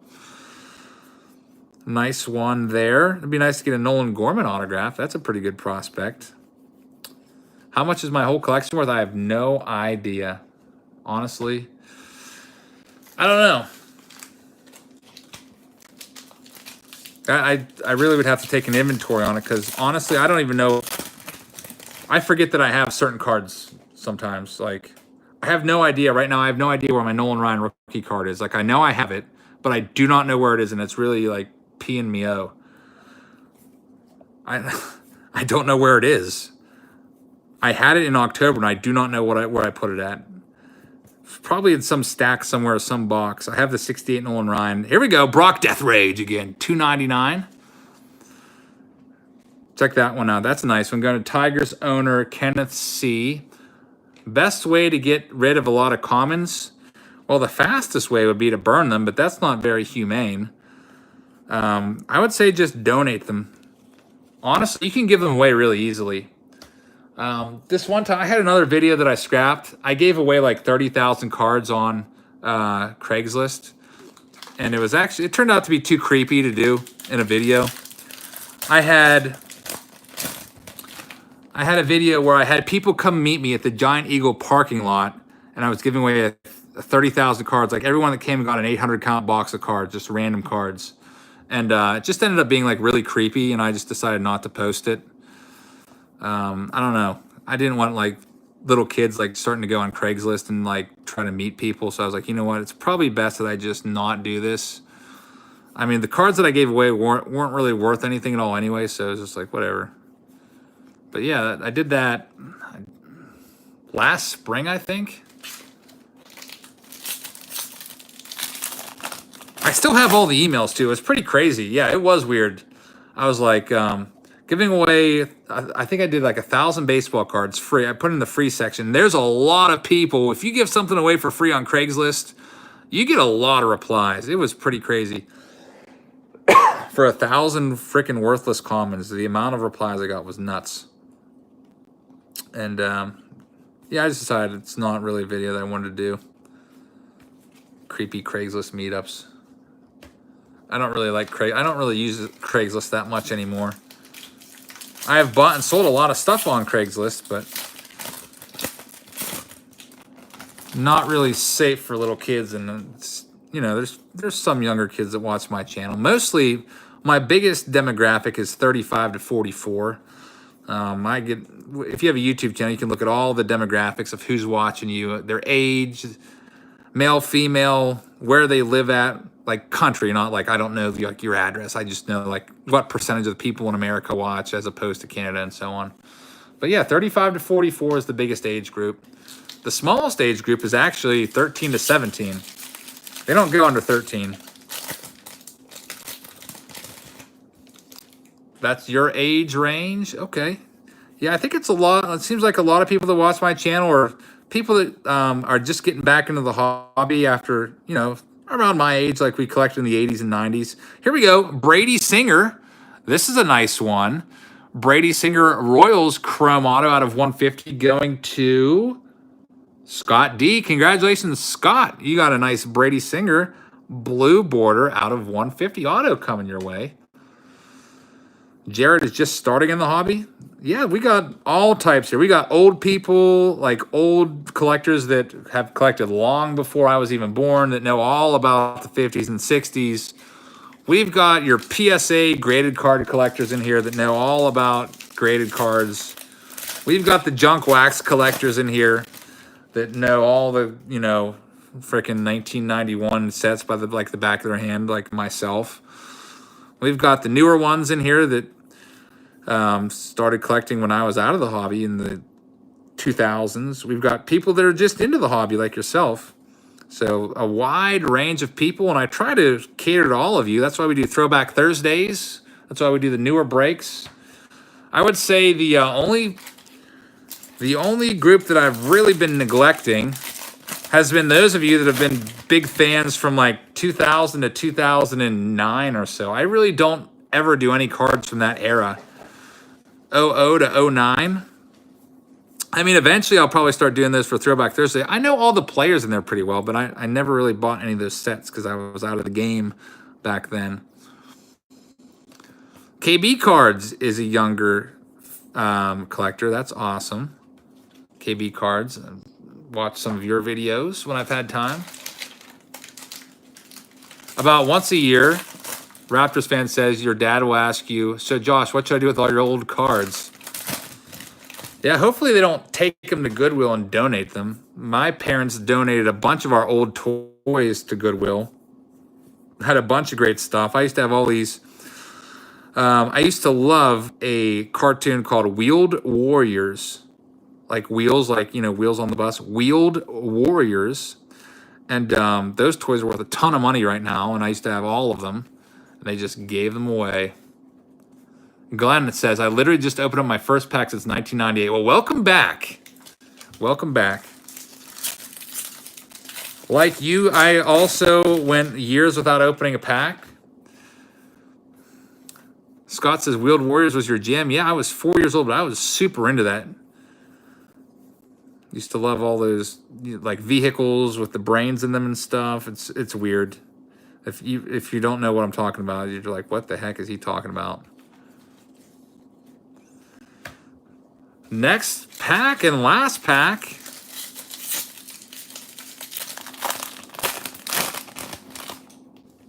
W Vogs is back at the end of the break. We only got 2 boxes left. How do I become an owner of a team? You have to be a Patreon member to have a 100% chance at getting in on the break. Hey, we got the Bryce Harper super short print. There we go. That's a good one. Someone said that was going for like $100. Super short print Bryce Harper going to Phillies. Linda W. I think when I first pulled it, it was $150. I don't know what that's going for now. This is the first ever Bryce Harper card in his Phillies uniform. And the first time I pulled it, I accidentally glossed over it, and I had to go back and find it. I had to have my wife go back and find it so we could show it to everybody. Really nice card. Nice super short print. Pretty tough find, but really cool. I've opened, I don't know, how many cases have I done? I think I've done, I can't remember now, 4 cases of Bowman, and that's only the second time I've pulled that card. Because I've done 2 jumbos and I think 2 hobbies. So I've opened a total of 4 cases, lots of boxes, and only 2 Harpers have been found so far. So yeah, it's pretty tough. 1 every other case on average. That is pretty much a super short print. Last 2 boxes of the night. Is Harper going for good money? I don't know. We don't have Joe iPhone in here to tell us. So if one of you guys wants to go on eBay, just go to sold listings, type in Bryce Harper SSP, and check it out. Hey, we got a $3 super chat from Aspie for baseball. I have a fan mail coming next Monday. Still looking to find a card that's worth like at least $100 or more to send you, Patrick. Patrick, if you recall, sent me a Peter Alonso autographed rookie card. John Lucas says it's worth about $44. Okay, that sounds about right. When it first came out, it was going for a lot of money, just like the release day. Peter Alonso walked it off for the Mets. Peter Alonso's a good player. All right, here we go. Next, what do we got here? Let's get right to the good stuff. Vladdy Jr. and Nick Neidert, I don't know how you say his name. Another Wander Franco. Tim Anderson bat flip relic. That'd be pretty cool. He doesn't really bat flip, though. Tim Anderson, when he goes deep, he bat throws. Like, he just fires the bat, like throws it.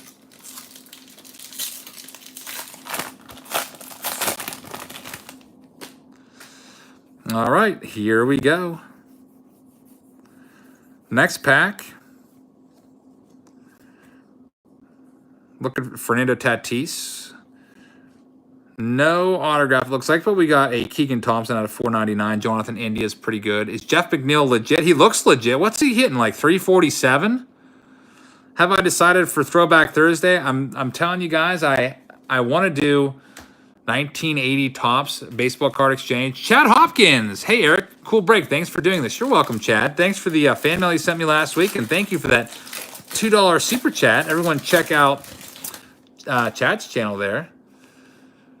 McNeil is legit. Yeah, there he is. Just talking about Jeff McNeil. He is, I want to say at the beginning of the day, he was hitting 347. I try to keep up on my stats as best as I can. And then there's this guy, Willie Adames, is hitting 200. He's on my fantasy team. There's like no shortstops available. So I'm like stuck with him. Freaking bum. But he hit 278 last year, so he should be able to bounce back, you figure. Forrest Whitley, he's also on my fantasy team. When are they going to call him up? Tired of carrying dead weight that's not doing anything. Forrest Whitley.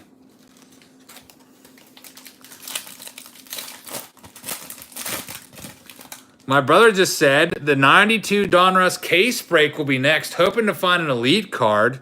Yep, my brother has located an entire case of 1992 Donruss. And the elite cards still have good value in there. They're really tough to find. Basically, you had to buy a whole case to have a good shot at one. Just going pack to pack trying to find one was almost like you have better luck at winning the lottery. But I don't know what the odds are per case of finding one, but I would assume it's probably maybe like one in every 2 cases or 3 cases or so. I don't think my brother has ever pulled an elite card. I actually have pulled an elite card when I was like 12 years old. I pulled a Fred McGriff. Yeah, that was probably the craziest pull I ever had. Like, I don't know if my brother was in the car with me or not, but I think I pulled it. There's a nice Mason Martin in the car near Kmart, the old Kmart going on Route 30. Mason Martin going, see if I'm frozen or not. Just saying I'm frozen.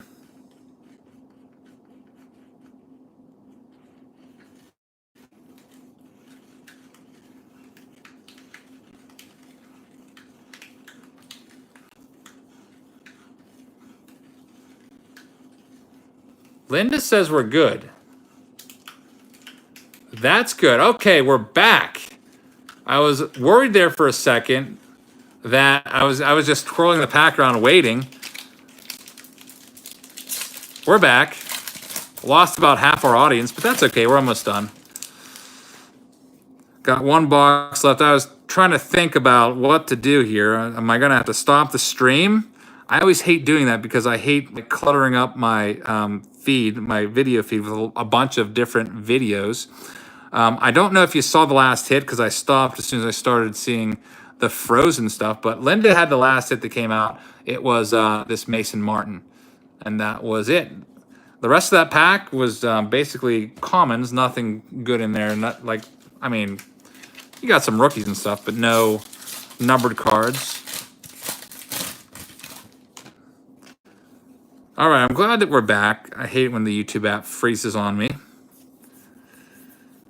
All right, Christian Pache, really good fielder, and the bat's coming along. Royce Lewis, he's number 10 on the list. There's a nice Soto out of 499. Hunter Green, Genesis Cabrera out of 299 and no hits. Taylor Trammell.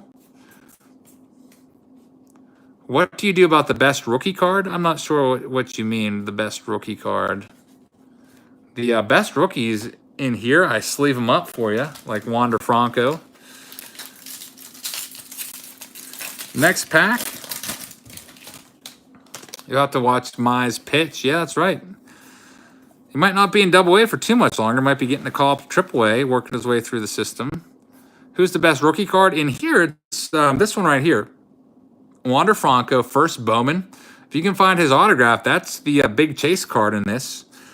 Everybody wants that one. And a Vince Fernandez to the Rockies owner. Rockies are not owned by Darren in this one. Linda W. gets them. Linda is starting to compile her hits. She's on a streak. I think she got the last 3 at least. She got the Harper short print. She got the Pirates auto. And now she has that Vince Fernandez out of 299 auto. Congratulations, Linda. 3 in a row. One. Do I live in Erie? No. I'm probably about 2 hours from Erie. I'm in southwestern Pennsylvania. I'm about an hour east of Westmoreland County towards Somerset. Corbin Burns is our next hit. Corbin Burns, autographed card there to the Brewers. That one's going to the Brew Crew owner, Matthew G. Congratulations, Matt. Yeah, Pittsburgh's about an hour away. That's the closest city. I work near Pittsburgh, so I have to drive in there every day, which kind of like gets old after a while, but I'm used to it. Kind of clears my mind in the morning, wakes me up. And going home, man, when I get home, there's nothing better than getting home. Just driving I'm so glad we moved out to the country. Nothing like seeing the mountains and everything. It's just so much better than being in the city. It's coming from somebody that used to live in the city for about a decade or so, or near the city. I don't know how we lasted that long living in suburbia. Wasn't Corbin Burns on LA Law? I don't know. I never watched that show. This is our last pack from this box. And then we have one more box to go. And then we'll be out of here shortly after 11. And we have a Brent Rooker out of 75. Yellow border parallel card there.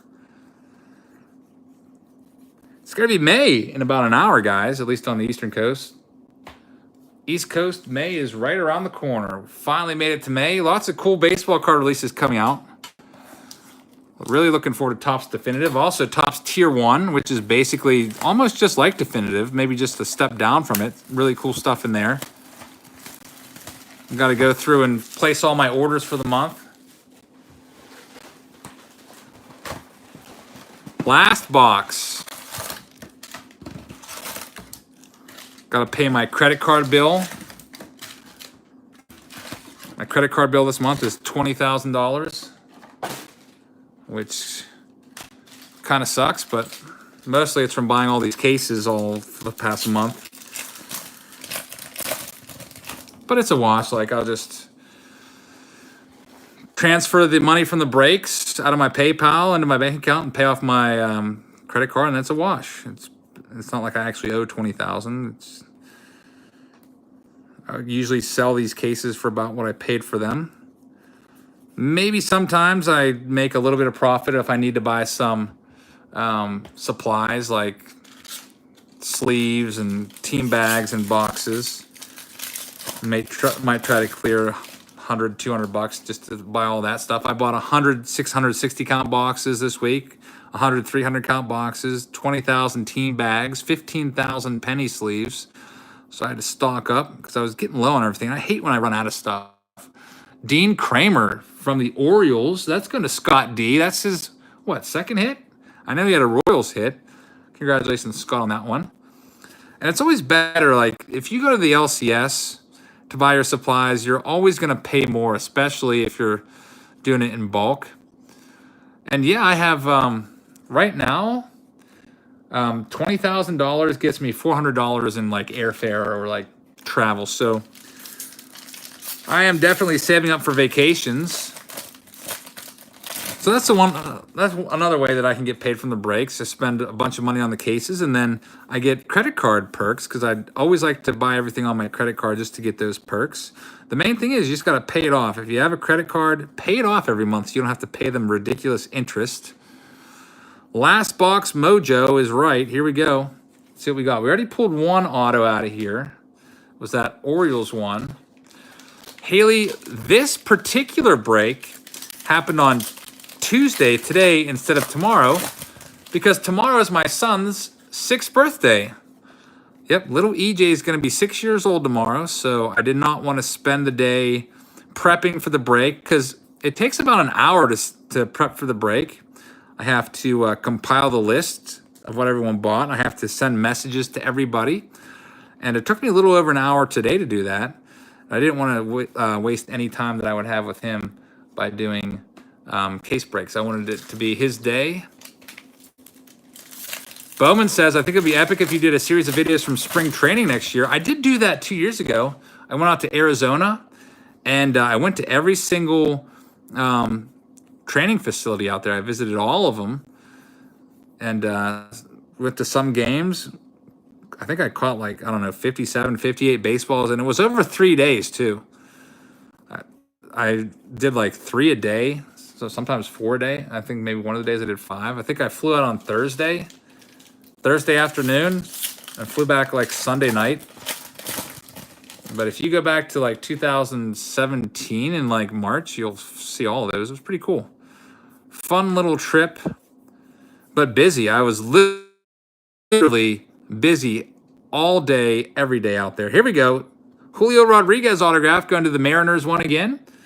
Mariners owner is Don S. That's right. Gregory had it last time. Now Don S is getting this one out of 499.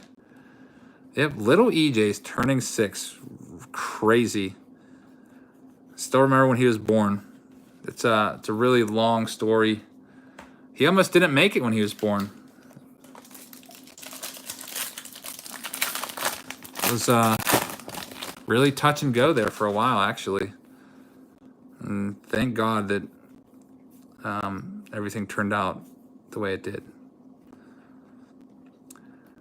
All right, Jesus Luzardo, 89 Bowman. Joe Adele, Chrome.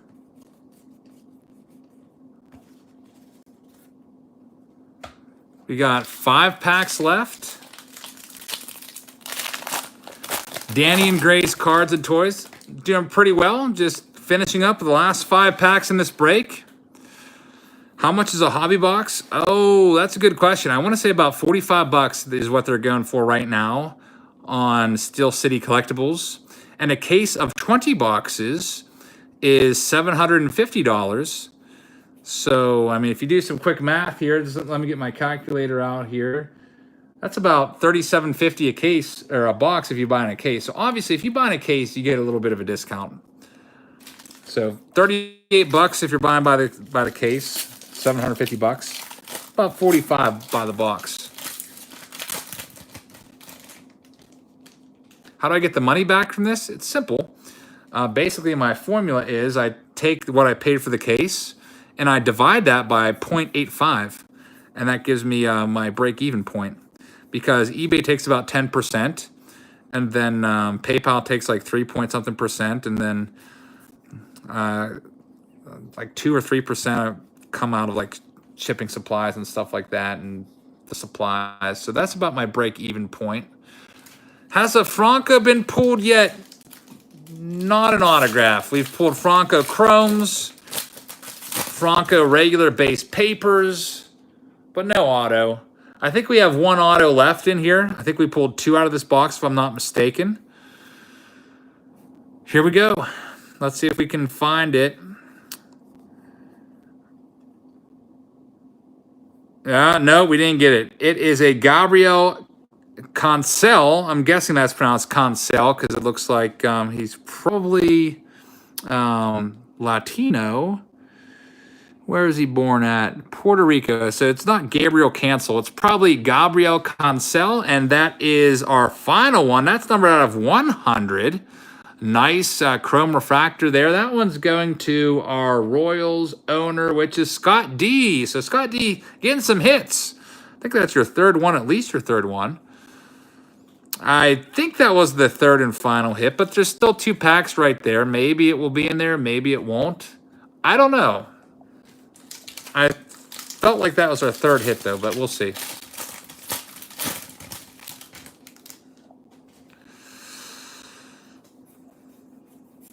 All right.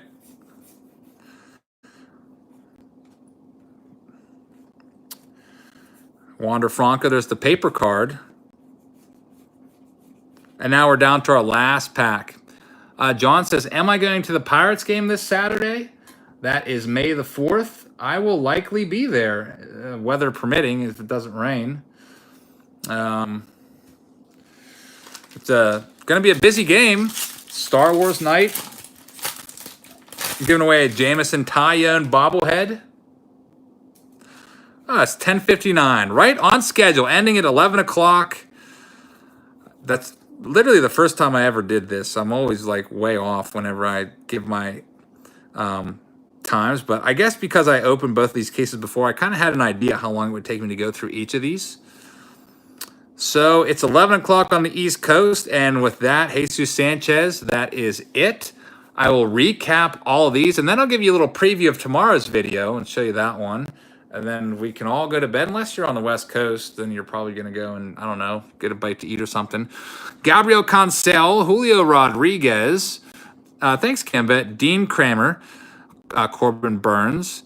Vince Fernandez out of 299. Mason Martin. Bryce Harper, super short print. Brady Singer. Yeah, you should invest in Jordan Hicks cards. Good idea. Brock Death Rage. or Deathridge, as his real name is, Istranel Wilson, Will Stewart, Nate Lau, and Brock Burke. So those were the hits out of Break H. I hope you enjoyed the break, everybody. Thanks so much for spending your time with us. I'm going to end this by just telling you what's coming up and showing you a preview of Wiffle Ball Wednesday. Let me see what we got here. It's still in the editing phase, but I'm going to show you. Where is it at here?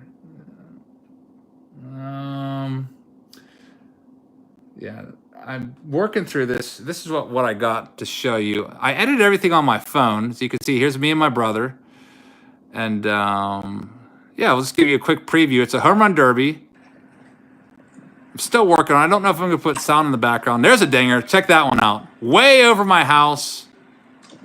Yeah, he got all that one. That's my brother. The pass is alive right there. So look forward to this video tomorrow. Me and my brother playing some home run derby.